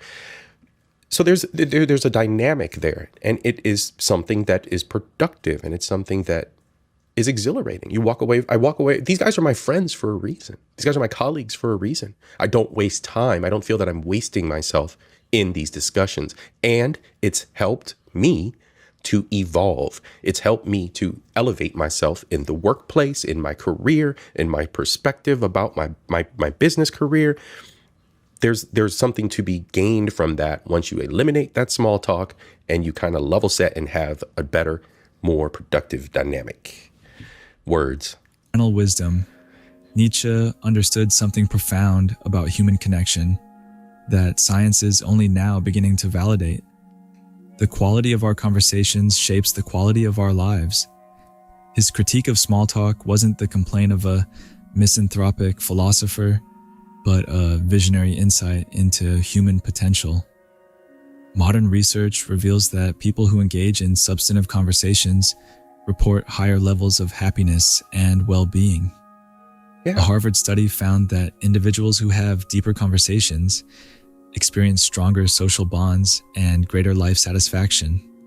Okay, I'll pause right there for 1 second. Black Couch, you said, what happens when some staff are just slow, challenged, unmotivated? That's when I got into trouble. Do you mean you yourself, or with the staff, with the staff members? That's kind of a heavy conversation, a loaded question, and a heavy conversation, because there's multiple angles to look at it. Especially if you have the constraints of what the business wants to see and what the business has implemented as punitive measures, as whatever the escalation plan is. So you have those kind of barriers you're going by. Then you have the barriers of, the job itself and what kind of training the job is providing and what kind of engagement. So it can get kind of cumbersome. I deal with audit more or less. Okay, so I'm going to TLDR what I do. I'm an auditor and I train people so that they can pass audit. All right, that's what I do in a nutshell. And I encounter that as well. And let me tell you a scenario I seen. I had a dude, we didn't segue it here a little bit, but I seen a dude submit a ticket, and I was auditing the ticket, reviewing the ticket, and there's a template in the ticket that says, put your test data here, put your implementation plan here, put your justification here. Bro, literally opened the ticket and then submitted the ticket. So when I got the ticket, it said, put your implementation plan here, put your test data here. The dude didn't fill in anything. So that wasn't not just motivation. That wasn't any kind of effort at all. So it's a day-to-day thing. These individuals there'll always be rock breakers or individuals who aren't going to do their piece. Then you have, I got impatient with folks who hated being there and didn't want to participate in anything constructive. Yeah. I see it every day. And I you know what? I don't know what video I was watching. I wasn't reading an article. There was a video I was watching, and at one point in the video, something rang true, and it's something we hear all the time. Black Couch, we hear it all. We know this to be true. We are not going to change the world. We are not, and there will always be these individuals that are rock breakers. There will always be, and it's one of the most challenging things. I've had to swallow back in my emotions so many times in the workplace that it's inconceivable to most. And it's just heavy is the crown, right? When you get in these leadership positions, you get in these positions of oversight, these things, you see them all the time. And it literally, I've hesitated, but I'm leaning into it in 2025, 80-20. 80% of these people we interact with are not going to do what they should do, not going to do their jobs, aren't going to read, don't know their jobs, don't understand what they're doing, have comprehension issues. The 20% that shine are the ones we use as the exemplar candidates. We bring them to the forefront in these little team meetings that they're talking about. You put up a wall of fame and throw them kudos and credos and stars and make the assholes feel bad about being assholes. All right? We don't give participation awards in business. What Nietzsche intuited through philosophy, we now know through data. His message carries particular urgency in our current moment. In an age of unprecedented connectivity, genuine connection has become increasingly rare. We scroll through endless feeds of surface-level interactions, while hunger for meaningful exchange grows deeper. Mm-hmm. The philosopher's solution wasn't to abandon social interaction, but to transform it. The path forward isn't about eliminating small talk entirely. It's about recognizing it as a starting point rather than a destination. Right. Each surface-level conversation carries the potential for something more meaningful. And that is the evolutionary part of our communication. We can get past this. How's the weather? How's your dog? How's your kids' football practice? And get to a deeper state and more meaningful state of understanding and discussion and evolution mentally. It's like this intellectual stimulation, just that in general.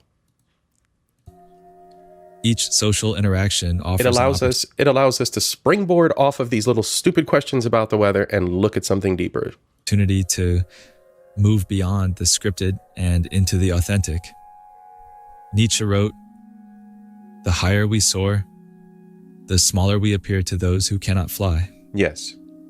The courage to engage in meaningful conversation may initially seem strange to others, but it creates a ripple effect. One person willing to move beyond superficial exchange often inspires others to do the same. The challenge then is not just to recognize the emptiness of perpetual small talk, but to actively cultivate something better. And the thing is, if you are engaging with individuals who truly want to share and develop intellectual thought, they will pull you into the envelope of the discussion. You don't have to know everything. You can feel uncomfortable. It's okay. That allows you grace to do your research and to be more productive for the future conversations, to learn something. That's what we're here for, right? So being uncomfortable is part of it. That's why we're having these discussions together, right? Give yourself the grace. To ask the deeper questions. You're not going to know everything, and you don't know everything. To listen for the unspoken. To create spaces where genuine dialogue can flourish. In doing so, we don't just honor Nietzsche's insights. We reclaim something essential about human connection.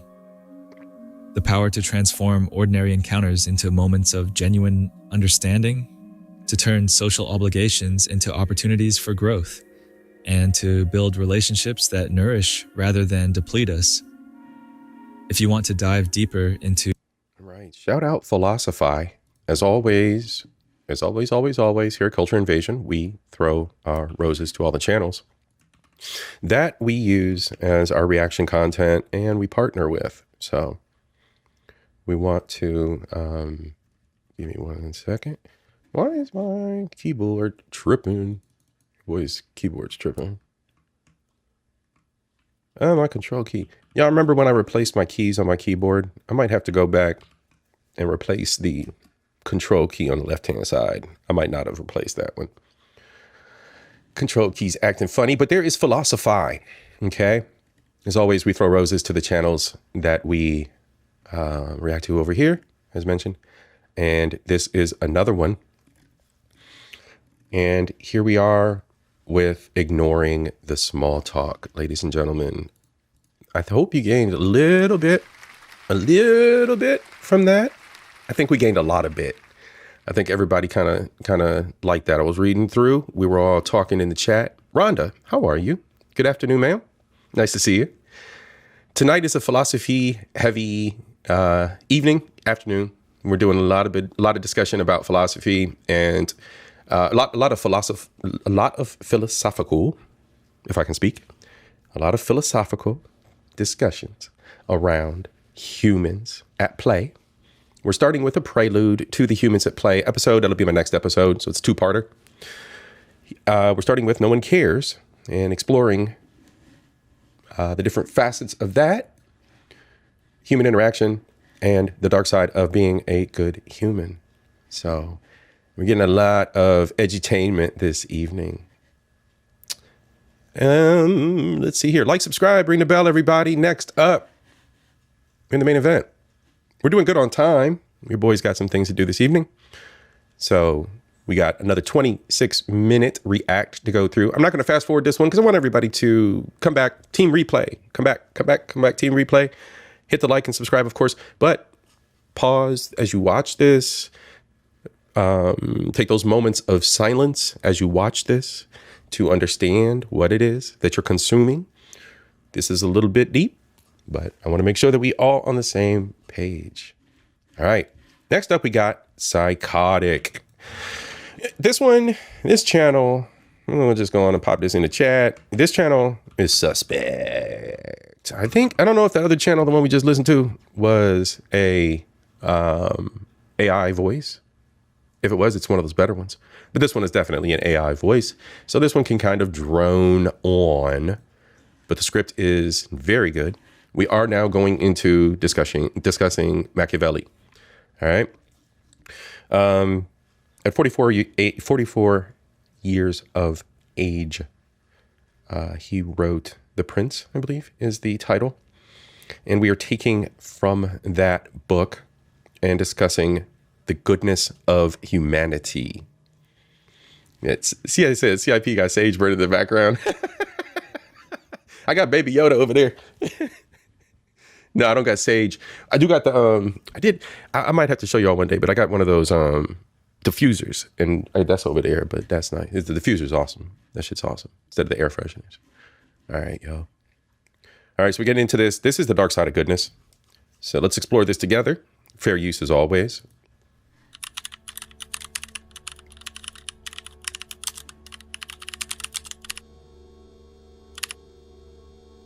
All right. Let's be clear from the start.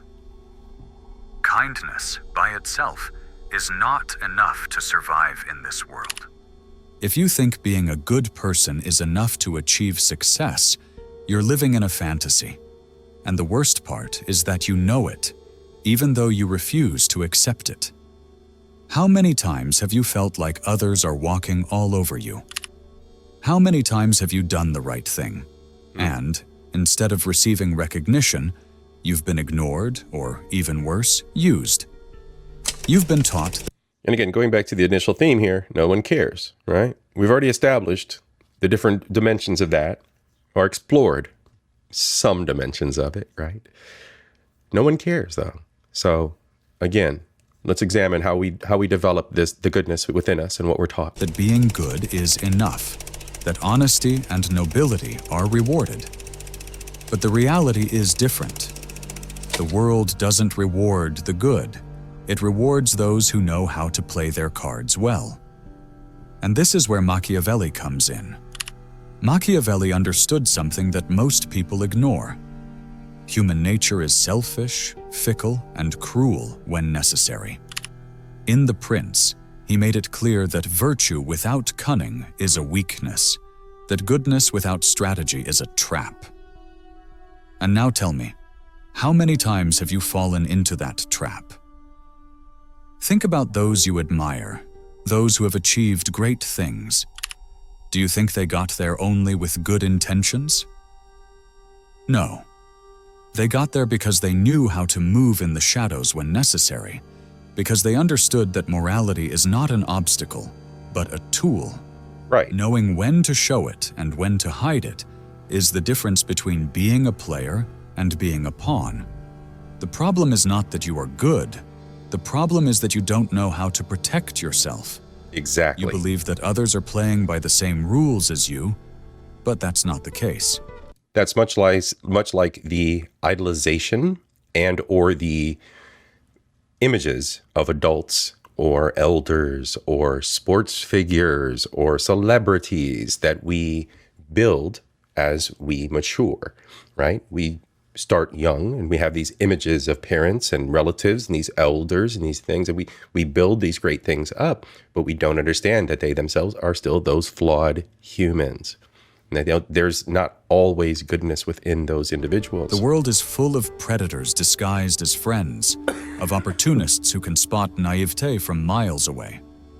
And you, without realizing it, have been the perfect target. This is where Machiavelli offers you an alternative. Intelligent kindness. It's not about becoming a villain. It's Right. not about betraying your principles. Right. It's about understanding that kindness must be accompanied by a deep understanding of reality. It's about learning to read people, to foresee their intentions, to know when to trust and when to keep your guard up. Machiavelli said that it is better to be feared than loved if you Fact. cannot be both. Fact. And you, what have you chosen? Surely you've chosen to be loved, to be accepted, to be seen as harmless. Nope. But tell me, what have you gained from that? Not respect, not power. What you've gained is that others know they can use you without consequences. Because kindness without strength doesn't inspire admiration, it inspires pity. Don't get confused. I'm not telling you to stop being good. I'm telling you to learn how to be good without being naive. Understand that the world does. Yeah, and this isn't about, and see, this is the thing that's often misunderstood about Machiavelli, that he was some kind of homicidal maniac and that he wanted to genocide and this, that, and the other. That's not at all the case. And see, what you have to also understand is the time and era in which he wrote this. You also have to understand even deeper than that, which we often don't care about, is the individual journey young Machiavelli went through as a sexually abused child by an elder that we hold dear and we have this esteem and admiration for, destroyed his personal view of the world at a young age. Many don't read into these things to understand the facets and levels and layers of how individuals who were these great philosophers came up with their ideas and perspectives. People seem to think that 200 years ago, these motherfuckers were just running around with loincloths on and flower rings around their hair, spitting poetry, and didn't live in the real motherfucking world. You're an idiot. If you think that shit, you're an idiot. 200, 300, 400 years ago, BC years ago, humans were experiencing the same exact toil, trials, and life journeys that we are today, with literally the same levels of comprehension. Sometimes theirs was probably more than us because they were speaking multiple languages. At that time, it was a necessity. Here, we're too privileged for that shit. But people have to understand that these philosophers were looking at life experiences exactly the way that we do here. Chicken from a bone, you pull the little piece of what they're saying and understand that those journeys were the same and apply pieces of it to today. We discount it. The man was a madman. The man was crazy. He's homicidal. I don't know. You talking about the crazy ass Italian man. Pay attention. Pay attention. History. Doesn't reward the just, it rewards the shrewd. That true virtue is not submission, but the ability to balance ethics with pragmatism. Machiavelli taught that image is everything. It's not only about what you are, but also about what others perceive you to be. If you give the impression of being weak, they will treat you as weak. If you give the impression of being strong, they will treat you with respect. How many times have you allowed others to disrespect you out of fear of losing their approval? More times than I can How say. many times have you stayed silent to avoid conflict, only to realize that this makes you lose more than you gain? It's not about being cruel, it's about being strategic. The key is knowing when to act, when to speak, when to retreat, and when to attack. Kindness is an advantage when used correctly, but if you let it go unchecked, it becomes your worst enemy. The mistake of many good people is thinking that the world values purity of heart. It doesn't. The world values power, security, the ability to make tough decisions. Kindness is only respected when it's accompanied by authority. If you don't have power, your kindness is irrelevant. Machiavelli would tell you not to be a lamb in a world of wolves, not to let your morality turn you into a slave. True virtue is not submission, it's intelligence. It's not about passively adapting, but about shaping the environment to your favor. Think about it. How much longer will you let the world walk all over you?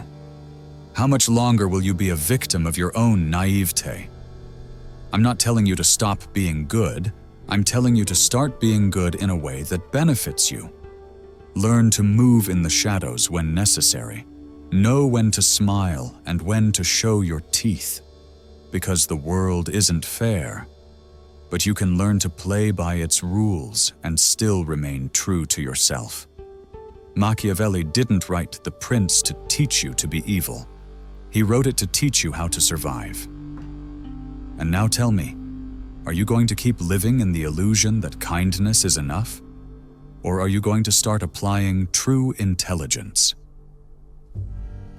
And just a little bit about the background of The Prince. When The Prince was written, it was written literally as he was observing the behaviors of, where are we at, 552?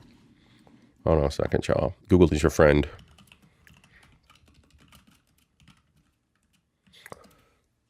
So it was actually written for one of the princes. So it was an observation of his fuck ups, y'all. It was an observation of the mess ups of either Borgia or one of the Medicis or Borgias, one of the families. If you're familiar with Italian history, just drop the shit in the chat. Letter to Lorenzo de Medici. It might have been the Medici family. He might have wrote this for them. But at the time, it got mixed reviews. 1532. All right, let's go. So he was observing the behaviors of the prince and observing the behaviors of the country and everything in general. So he was taking from that and doing this writing about the behaviors of good and what is good from the perspective of a politician and from the perspective of society. So, background. And here comes a concept that very few understand. The perception of power. It's not enough to be strong. You have to appear strong. It's not enough to have intelligence. You have to project it. Because in this world, reality matters less than the perception others have of you. Think about this. How many times have you seen an incompetent person go farther than a talented one? Absolutely. How many times have you seen a cutthroat ignorance? I've seen abject cutthroat ignorance in the business world. And it just keep getting bigger and bigger. Bigger and bigger positions, and you're just a cutthroat asshole. You're an ignorant fuck. Rise, you don't know anything. A noble and hardworking person can't put your own goddamn spreadsheets together. Remains stuck. This is no accident. People don't follow the good or the just. They follow the one who seems to be in control. The one who knows how to manage their image. The one who projects authority. the one who, even though they don't have all the answers, acts as if they do. And this is where many fail. They believe that the truth, by itself, is enough, that true competence will speak for them. But the world doesn't work that way. The world doesn't reward those who are right, it rewards those who know how to sell their version of the story. Machiavelli understood this perfectly. It's not just about what you are, but about what others believe you to be. Perception is everything. An insecure leader doesn't inspire confidence, even if they're the most prepared. A worker who doesn't know how to make themselves noticed will never be promoted, even if they're the best. A man or woman who doesn't project value will never be desired, even if they have a lot to offer. That's why the key is not just in being, but in mastering the narrative about yourself. Learning to control your image, to create the right impression in every situation. It's not about deceiving, it's about directing the attention of others to what you want them to see. Think about this. In any social interaction, people don't perceive reality as it is. They perceive it through filters of assumptions, prejudices, and emotions. And the question is, are you letting those filters play against you, or are you using them to your advantage? So we can say this, right? Your boy Culture was going through this philosophy, and this has been taking me a while to put all this together. The next show, I've got a huge, it's a lot, because it's a heavy lifting. It's a lot of philosophy here, right? So I've concentrated a lot on that. But for this show, I'm thinking like, how do we close out this topic? No one gives a fuck. No one cares. No one cares. And that we have to have agency and love over ourselves and for ourselves to get through this, right? And we have to have that care and love for those closest to us and keep the ones who push us forward and elevate us close to us as well. So if anything, our little AI friend here on Psychotic is giving us both sides of the equation, right? We're not going to walk away from this solving the problems of the world. So take with that and do with that what you will. But remember, care for and love those closest, y'all, right? If you're good but seem weak, they will treat you as weak. If you're just but seem soft, they will trample on you. If you're talented but seem insecure, you will be ignored. It's that simple. The art of perception is what separates those who control their destiny from those who are controlled by others. And here we enter a darker but necessary area: the control of information. Have you ever wondered why the most powerful always seem to know something that others don't? Why do those who dominate the game always seem to have an advantage? Yeah. The answer is simple: because they know when to speak and when to stay silent. Naive people believe that absolute honesty is a virtue. There's that this always piece. saying what they think and sharing everything they know is the right thing to do. But in reality, information is power, and you Let them talk long enough, you'll get everything out of them that you need to know, right? So you say that, but we say that, right? And we usually apply that to like malicious individuals or individuals who are not the pinnacle of society, right? You got the people out here thought and bopping, acting a fool, cutting up. And, we're looking at them and we're saying that, but that can also be applied to every facet of life, the business world, your interactions with other people socially. Like, yeah, stop talking. Shut the fuck up. STFU. Don't talk too much. Don't tell too much. All that honesty, hold some cards to yourself. Have some cards in your deck that you can use to play your hand. All right. I'm not good at spades. I usually cheat. So y'all know I'm a cheat. You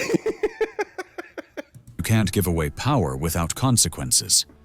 Machiavelli said that a prince must know how to hide their true intentions, not because they should be a liar, but because in a world where everyone seeks an advantage, the one who reveals too much becomes vulnerable.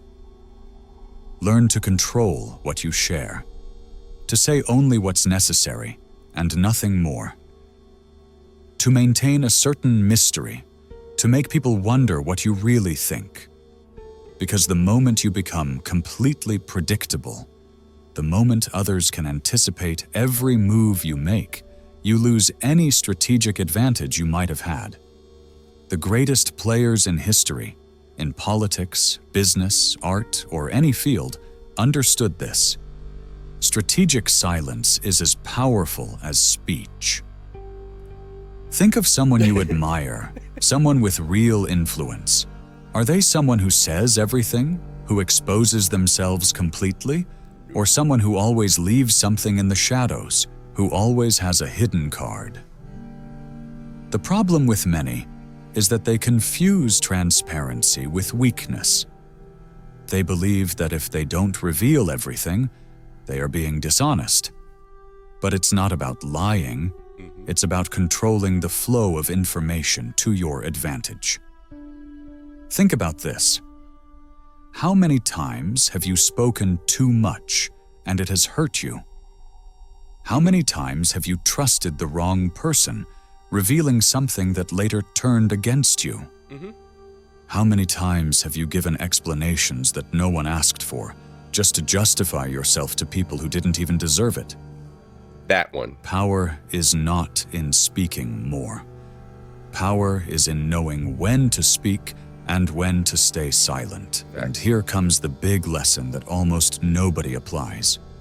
The one who speaks the least, the one who explains the least, is the one who commands the most respect. Why? Because silence creates uncertainty. Uncertainty creates curiosity, and curiosity gives power. If you always say what you think without a filter, people will lose interest.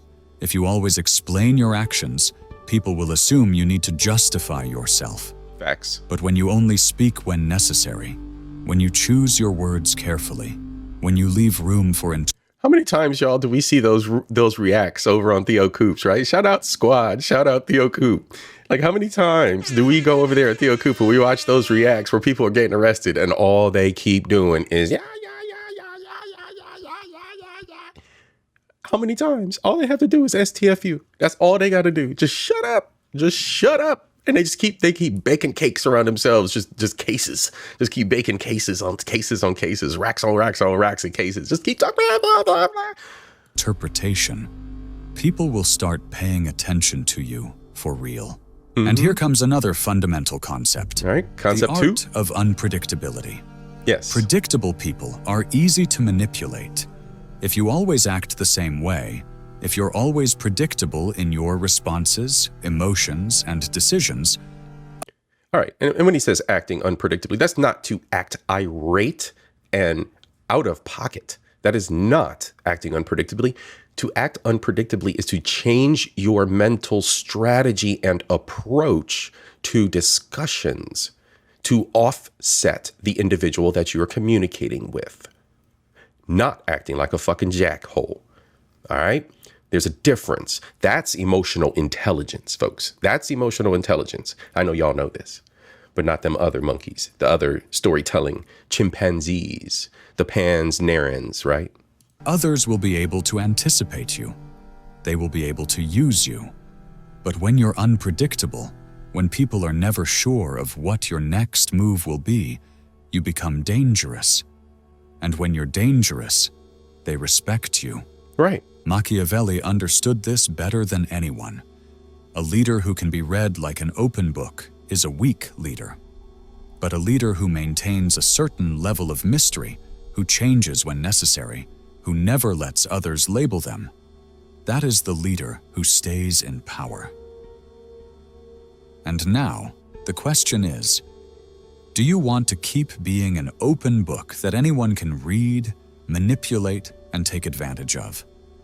Or do you want to start being a strategist, someone who controls their image, their information, and their unpredictability for their own benefit? Because kindness without strategy is just an invitation to be devoured. The world doesn't change its rules for you. So learn to play with the rules that really exist, not the ones you've been made to believe. And if you do it well, if you apply what really works, then for the first time, you will stop being a victim of the system and start being one of the ones who dominate it. Right? And these are strong words, but you have to understand, you have to maintain posture in your own world. Your world being your day-to-day, loving yourself, loving your family, taking care of your family, right? So these characteristics have to be within you, and they have to be used and utilized as you accomplish what you're doing for your family, as being that leader. You can take this down to the family level, you can take this to the business level, you can take this to whatever, however you want to apply this, but it's all in the same. But here comes the most interesting part, the art of strategic distance. Many believe that the key to power is to always be present, to be omnipresent, to make yourself noticed at every moment. But the reality is different. The one who is too available loses their value. Scarcity creates desire. Absence creates impact. Think about this.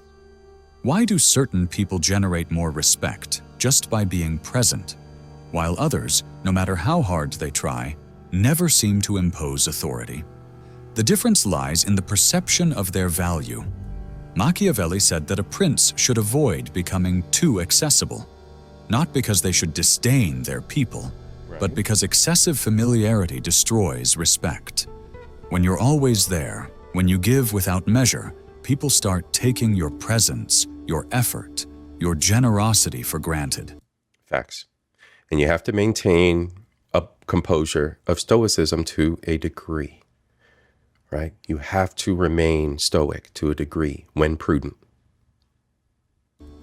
And this doesn't just apply to politics or power. It applies to relationships, work, life itself. When you give too much, you become disposable. When you're always available, you become a resource, not a person of value. Think about it. How many times have you given everything for someone just to have them not appreciate it? Right? Ask yourself that. We've seen it. We've experienced it and seen it in our workplaces. We've seen it and we've experienced it in relationships. We've seen it and we've experienced it in family dynamics on the larger scale of our larger families. We've seen it, right? How many times have you been there for everyone, only to be ignored when you need it? It's no accident. It's human nature. What is abundant is despised. What is scarce is valued. That's why you must learn to regulate your presence, to dose your attention, to manage the perception of your availability. Don't always respond immediately. Don't always be within reach of everyone. Right. Make your absence noticed. Make your presence weigh. Because when you learn to disappear at the right moment, when you learn to regulate your energy, people will start looking for you. The problem is that most people fear disappearing. They fear that if they step back, they will be forgotten. But here's the brutal truth. No, you're fine. If your you won't only be way forgotten. of being remembered is by always being there, then you were never truly valuable. All right, I'm gonna rewind. Did you see that? You realize what he just said? Listen to it again. People will start looking for you. The problem is that most people fear disappearing. Most people fear They this. fear that if they step back, Right. they will be forgotten. Right. But here's the brutal truth. If your only way of being remembered is by always being there, then you were never truly valuable. Exactly. Those who really have an impact are not the ones who shout the loudest, but those who know how to handle silence, who know when to withdraw and when to reappear. Imagine being in a small volunteer group that serves breakfasts to the community. And you have one guy that's always running around barking orders, barking orders, barking orders, barking orders, barking orders, barking, a volunteer effort. And you have 15 other guys that are making breakfast, dressing tables, tending to guests. Who's going to be remembered more in that effort?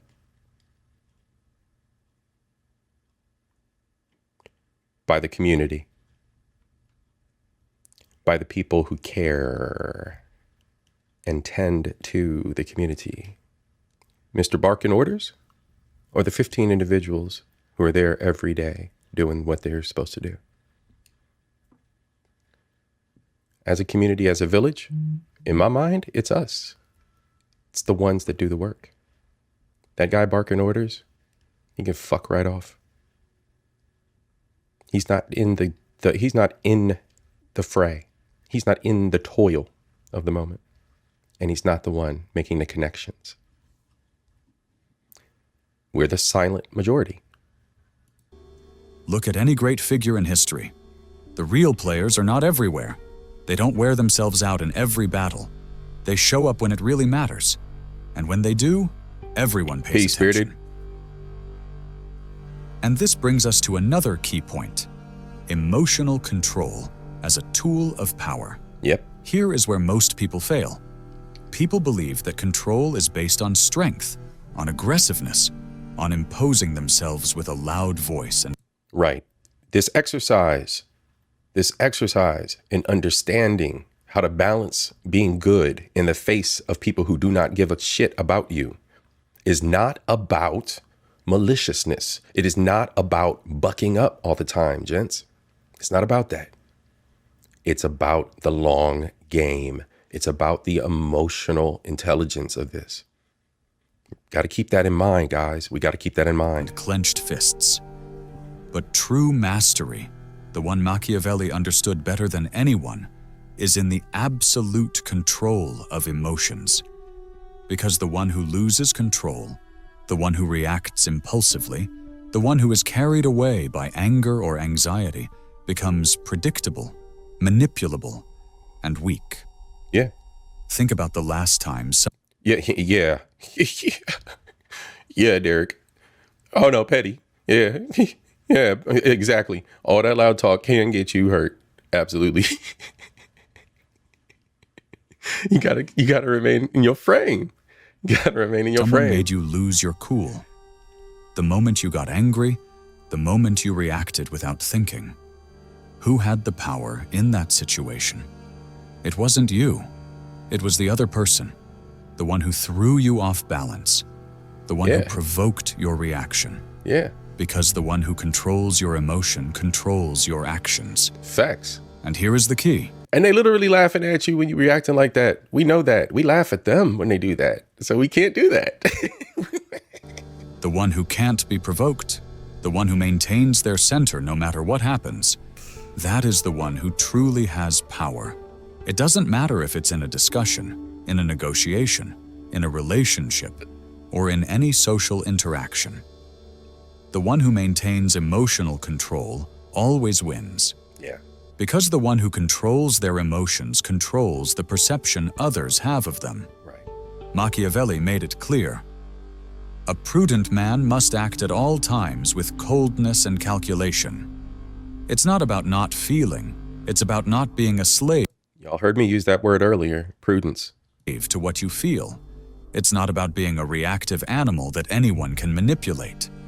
And if you apply this correctly, you become impenetrable. Facts. Others may try to get under your skin, they may try to provoke you, but if they can't move your center, if they can't predict how you'll react. It's like anti-troll spray. For my troll team out there, for my troll squad, my troll bros and sisters, I know y'all out there watching. By the way, everybody, hit the like button, please. Like, subscribe if you are new. But yeah, this is some good psychological warfare for my troll brothers and sisters out there across the YouTube space. They lose control over you. Here's the truth. Those who really dominate the game are not the strongest. They are the ones who remain calm while everyone else loses their head. And this leads us to the final key point. The power of strategic patience. There we go, the long game. Most people want immediate results. You got to play They the long want game. Success now, respect now, power now. But what Machiavelli taught, what the great players in history have applied time and time again, is that true power does not belong to those who act impulsively, but to those who know how to wait for the perfect moment to move. The world is full of people who rush, who act without thinking, who make decisions without considering the long-term consequences. But those who really control the game know how to wait. They know how to observe. They know how to calculate. Think of a hunter. They don't shoot at the first movement. They observe, measure the distance, wait for their prey to be in the exact position. Only when the moment is right do they strike. This is the game of power. It's not always the one who moves first that wins. It's the one who moves at the right moment. Machiavelli said that fortune favors those who know how to adapt to circumstances.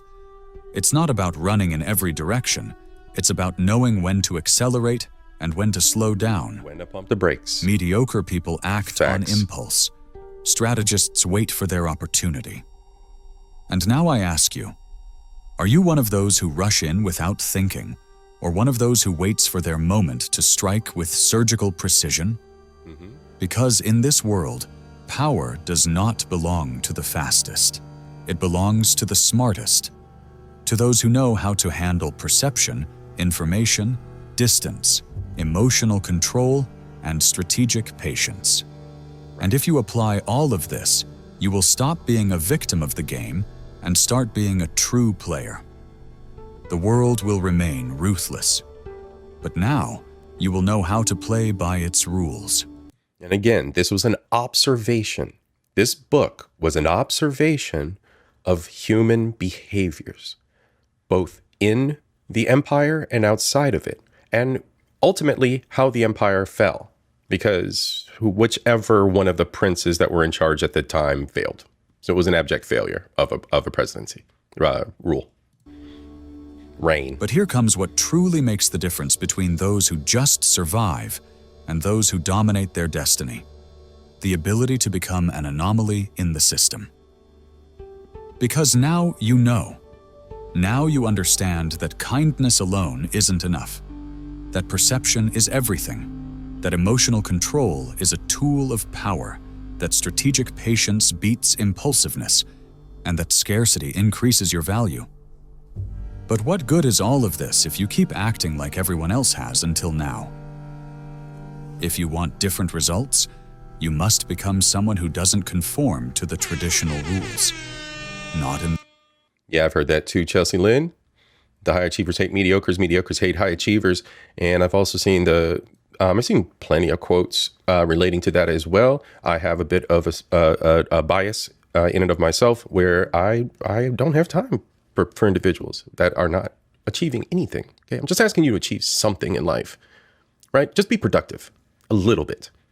Be able to support yourself in the most remedial and basic of functions and love yourself. That's all I'm asking one another. It's some other individuals to do. That's it. From failures of family members and to friends, to colleagues, to people I work with every day. Stop being an abject fucking failure of a human being. It's that simple, right? But that's like asking too much. So I'm at the point where I'm like, you know what? I'm a high achiever and I see it and I realize it. Get the fuck out of my way. So, hey, I think the rule is there. I think that is a thing. Let's run it. And we have someone exiting their past employer last Tuesday. Wow. There's a big shift going on in my personal life as well. We'll see how that turns out. But congrats to you, Rhonda, as well. See, that's we got to make those steps, folks. We got to make those steps. All right. In the sense of breaking them without purpose, but in the sense of rewriting the script. The problem with most people is... Yeah, pause for a minute. Pause for a minute. Go back to that. I'm going to go back to that. Chelsea Lynn, you sparked another thought. I'm gonna cook for a second. Just had a discussion with somebody. They do some work for me on the side. And I'm sitting there and, they're tinkering, working on a thing, whatever, keeping people anonymous and whatnot. And they're like, yo, you see, I got my new shop. And I'm like, yo, your shop is lit. This is what's good. You are coming up. You're doing what you're supposed to be doing. How long did this take you? 2 years, a year and a half, 2 years, whatever. They doing their thing. They're making bread. But their significant other wants to remain remedial, low mental vibe. does not seem to understand that income is coming in, that life is changing, that business is growing and expanding. We're not going to get into what gender either of the others, blah, blah, blah. But this couple, it is man and female, this couple is now in tumultuous waters because one of them is achieving something. The other one is not. They cannot move together as a unit. Something's going to give. I don't know how it looks for them. I wish them the best. Prayers, big up to them and their hopefully success. And somebody wakes the fuck up. But perfect example of that. And I think that if that individual wants to move forward in life, then they'll make a choice accordingly. But yeah, people who are moving forward in life, people who are achievers, have no business dwelling with those who don't. Be it a mate, a partner, a business partner, a boss, a company, anything, you do not owe them allegiance. We don't. We are higher value than that as individuals, and we need to recognize that. So, shout out to Rhonda. Glad you got out of your mess at the job. And yeah, it's just, I can't do mediocrity. I believe in progression over perfection. As long as people moving forward, it's cool. God, it's not hard to understand. Exactly, bro. Thank you. Thank you. All right, let's wrap this up. That they think within the limits that have been imposed on them.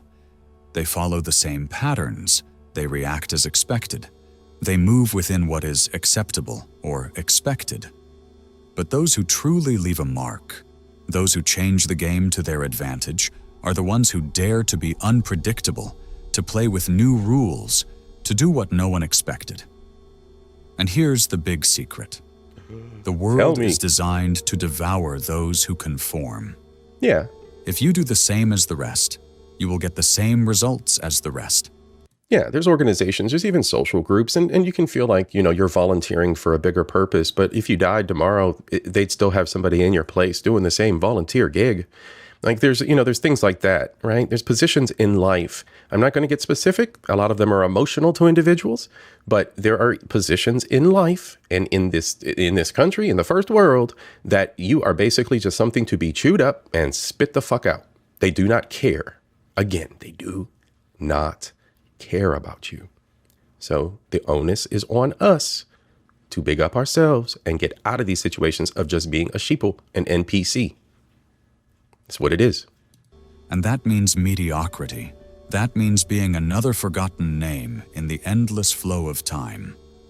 Another forgotten name in the endless flow of time. Anybody seen the Vietnam Memorial Wall? I'll let you chew on that. The only way to win is to step out of the mold. Be the one who acts differently, the one who doesn't react as others expect, the one who always has a hidden card, the one who is never completely understood or anticipated. Be the one who, when they speak, people listen because their word is not cheap. When you learn this, something changes within you. You realize that you were never weak. You were simply not playing with the right strategy. You realize that people haven't been ignoring you because you're not worth it, but because you never knew how to project your value. But now you know. And knowing this is dangerous, because the moment you apply it, there's no turning back. The moment you start controlling your presence, your image, managing information as a tool, using silence as a weapon, you will start noticing how the world reacts differently to you. The people who used to ignore you will start paying attention to you. And also, too, you change your environment. Get the hell out of the environment that you're in. That is absolutely imperative. Those who used to underestimate you will begin to wonder what changed in you. Those who used to manipulate you will begin to fear making a move against you, because you are no longer the same. Now you are someone who understands how the game board works. And here comes the most important decision. Are you going to apply this, or are you going to return to ignorance? Because what separates those who thrive from those who fall behind is not knowledge, it's action. You can stay here, with this information floating in your head as an interesting but harmless idea, or you can start implementing it. The choice is yours. But I warn you of something. If you go backward, if you keep acting as you did before, you will do so with the awareness that you're choosing to be invisible. You're choosing to remain ignored. Or you can start changing now. Small movements, small trials. Apply some mystery in your interactions. Control your urge to speak too much. Respond calmly instead of reacting emotionally. We talked about Retreat this before. at the right moment. Observe silently instead of rushing in without strategy. We talked about that. Small actions that over time change the perception others have of you. Small actions that when you least expect it, will have transformed you into someone who can no longer be ignored. My problem is when all those resources fail, that's when I'd be on and explode on people. Last week was trying my patience at work, let me tell you. I was gonna go the fuck off. Because the world doesn't remember those who just existed. It remembers those who knew how to play the game. And now tell me, are you ready to play it? If you've made it this far, I want to know who really understood the message. All right, y'all, we're going to pause it and stop it right there. We're going to like and subscribe to Psychotic if that is your joint. I hope you did get a rounded message in the end of approach on this. Now, I'm just, again, this is all edutainment. We're all just having fun here. I'm just shooting the shit with you, but I am sharing lessons along the way. And of course, your input and your stories in the chat as well. That's what this is all about over here. So shout out to y'all as well for being here and sticking out this long, right? From the Black Couch. Excellent topic. Thank you, bro. I really appreciate it. I really, really appreciate it. Again, the channel's changing a little bit. I'm going and diving into all kinds of different stuff. As y'all know, those of you that caught my last episode, my insomnia episode, I kind of laid out and kind of voted with you guys, did some audience participation on the focus of how the show should evolve and how the show has been evolving. So we're going to do philosophy. We're going to have tech. We're going to do tech hobbies, photography stuff on another joint. That's going to be the sit and chats. Then we're going to do the insomnia. That's going to be talking points and random stuff. Then we're going to do philosophy. So this kind of falls under the everything all at once. And then we got relationship stuff. We're going to do the Black Hole Math series. We're going to keep Black Hole Math around. I think it's a good one. And that's my moniker. That's my nomenclature. That's from over here on my channel. Black Hole Math, #1 spot is here. So don't be going to nobody else's bullshit trying to talk some Black Hole Math. It's mine. So I'm gonna be dropping those 4 different joints for the channel in general, and that's what the future looks like. So yeah, we're having fun over here. We're growing. We're gonna get monetized one day. And y'all are gonna be here for it. If you are under 999 sub, right? If you guys fall under the 999 club, y'all are the day ones. Y'all are the ones. Big up, most respect, and get the mod sticks if you want them. If you have a channel, you want the wrench, I give it to you. That's a benefit of being here, being a day one. But once we hit that 1,000 mark, is cutting it off. We're gonna set things up differently. We might have to go through and purge and this, that, and the other, depending on how active y'all have been. Because there are also, the ones of y'all that show the most love and be here for the shows too. So got to show everybody their love, right? It's all based on merit. We ain't doing no DEI mods out here when we go monetized. What y'all thought? All right, y'all. Let me boop. Let's get some background music going. All right, we back. That was a good one, right? Good show. I agree. Black Couch. It was a good one. It worked our minds a little bit. And shout out to you, Chelsea. My father's unit. Most of my father's unit is on that wall. I hope that their families remember them and recognize their sacrifice. Where was your comment? You said was it your great grandfather? Where's Chelsea at? Y'all been chatting too much. But my father is the last living member of his unit, 1st Air Cavalry, Vietnam. He was heavy machine gunner, first man in, last man out. He also did not fall to cancer like so many did. He protected himself a little bit better than the other brothers of his unit did. And just how things turned out, unfortunately. But at any rate, Salute to our vets and the ones who did not make it home in their sacrifices. We are about to close out on some goofy shit. I don't know what the hell I found. I found some goofy shit to laugh to. So we're going to laugh. I don't know what it is. I really don't remember. So cover your eyes and ears. I don't know what we're going into.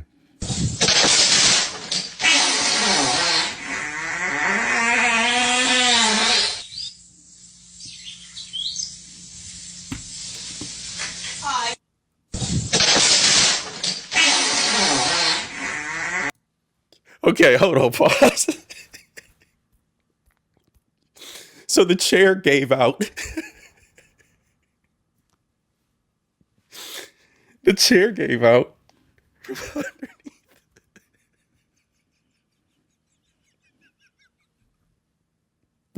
When the chair collapsed and she hit the floor, her bowels collapsed, I guess.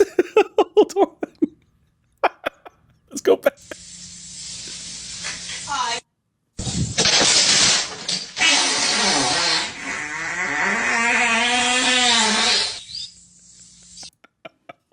I'm done.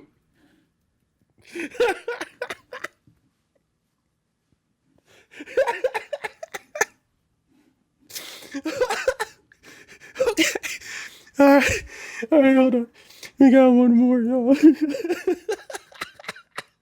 can't breathe.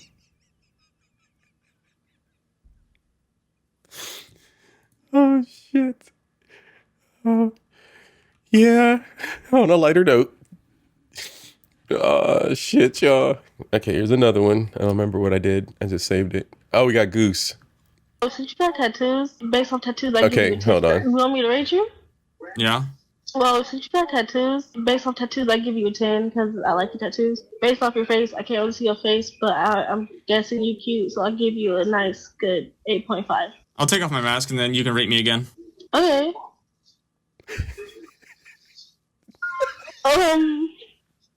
Sorry. Wait. Since you got a nice person. I couldn't hold it. Yeah. Well, since my thing is, why does he always do that? Bro trolls everybody.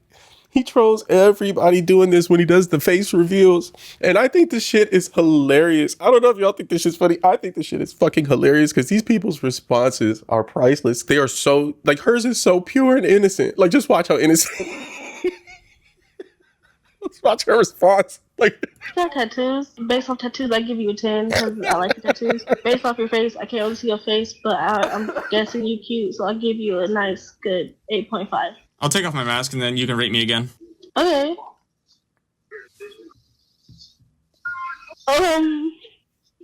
Sorry. Wait. Since you got a nice person. I couldn't hold it.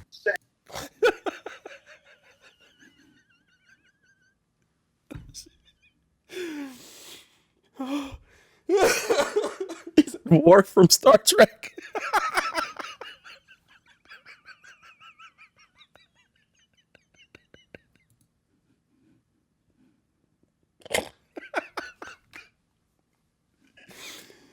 Bro, I'm dying. Okay, y'all, that's all I got for today. Y'all got me cracking the fuck up. I'm dying. I wanted to close that out on a little bit of a good note. You know what I'm saying? Oh man, because it was deep. There was a lot of stuff to discuss there. It was heavy lifting. A lot for us to think about. We can go back, rewatch it. I always go back and rewatch my stuff anyway. So I'll go back and listen to myself and type a note maybe in the chat, pin something if I feel I've messed up on a subject. And again, it's always my opinion over here at Culture Invasion. I want to say special shout out to everyone who did donate this evening. Our show sponsor being Trend from Full Drinking, Half Thinking. Go subscribe to Trend if you guys have not already. Give me 2 seconds. I'll put brothers. You guys are all besties. You guys are all villagers. You guys are all invaders. You guys are all squad. So you guys, we're all part of the same villages out here. The networking, but working. We're doing what we're supposed to do out here, supporting the new media, supporting our Black content creators. Handle business, folks. Keep it going. Keep it going. All right. So shout out to, I don't know who the first, BB. Shout out to Messy. Shout out to Chris. Shout out to Mixed and FDNHT. I can't, you know what? I'm going to do this for y'all. One last time, y'all. Appreciate it. More money, yeah. More money, more dollar bill. More money, yeah. More dollar bill. More money, yeah. More dollar bill. That's right, y'all. I really appreciate it.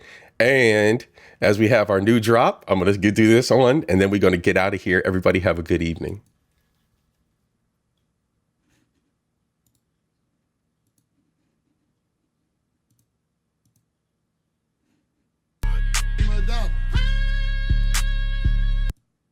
I bet I can hold a note for a long time.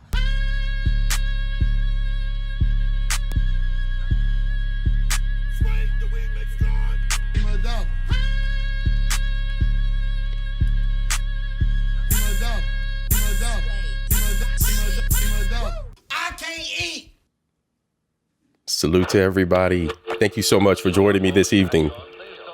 Nancy feels that a newspaper, any newspaper, has the obligation to deliberately deal with those things which demand public attention. How do you feel? Everybody get some food in your bellies.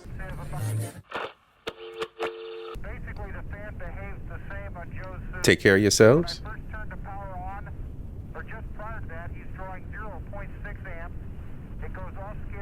Peace, peace.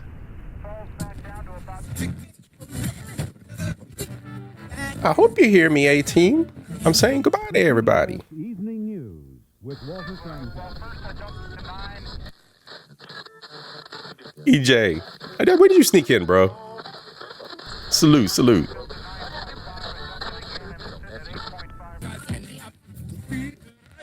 It was a provoking challenge, and nowhere did the challenge provoke more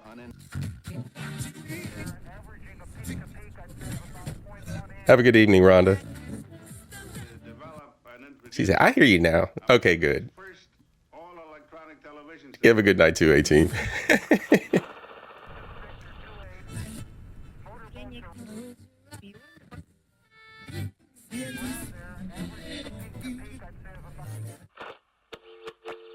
Mr. Bishop, this sort of thing is going on all the time. And if something isn't done about it now, someone's going to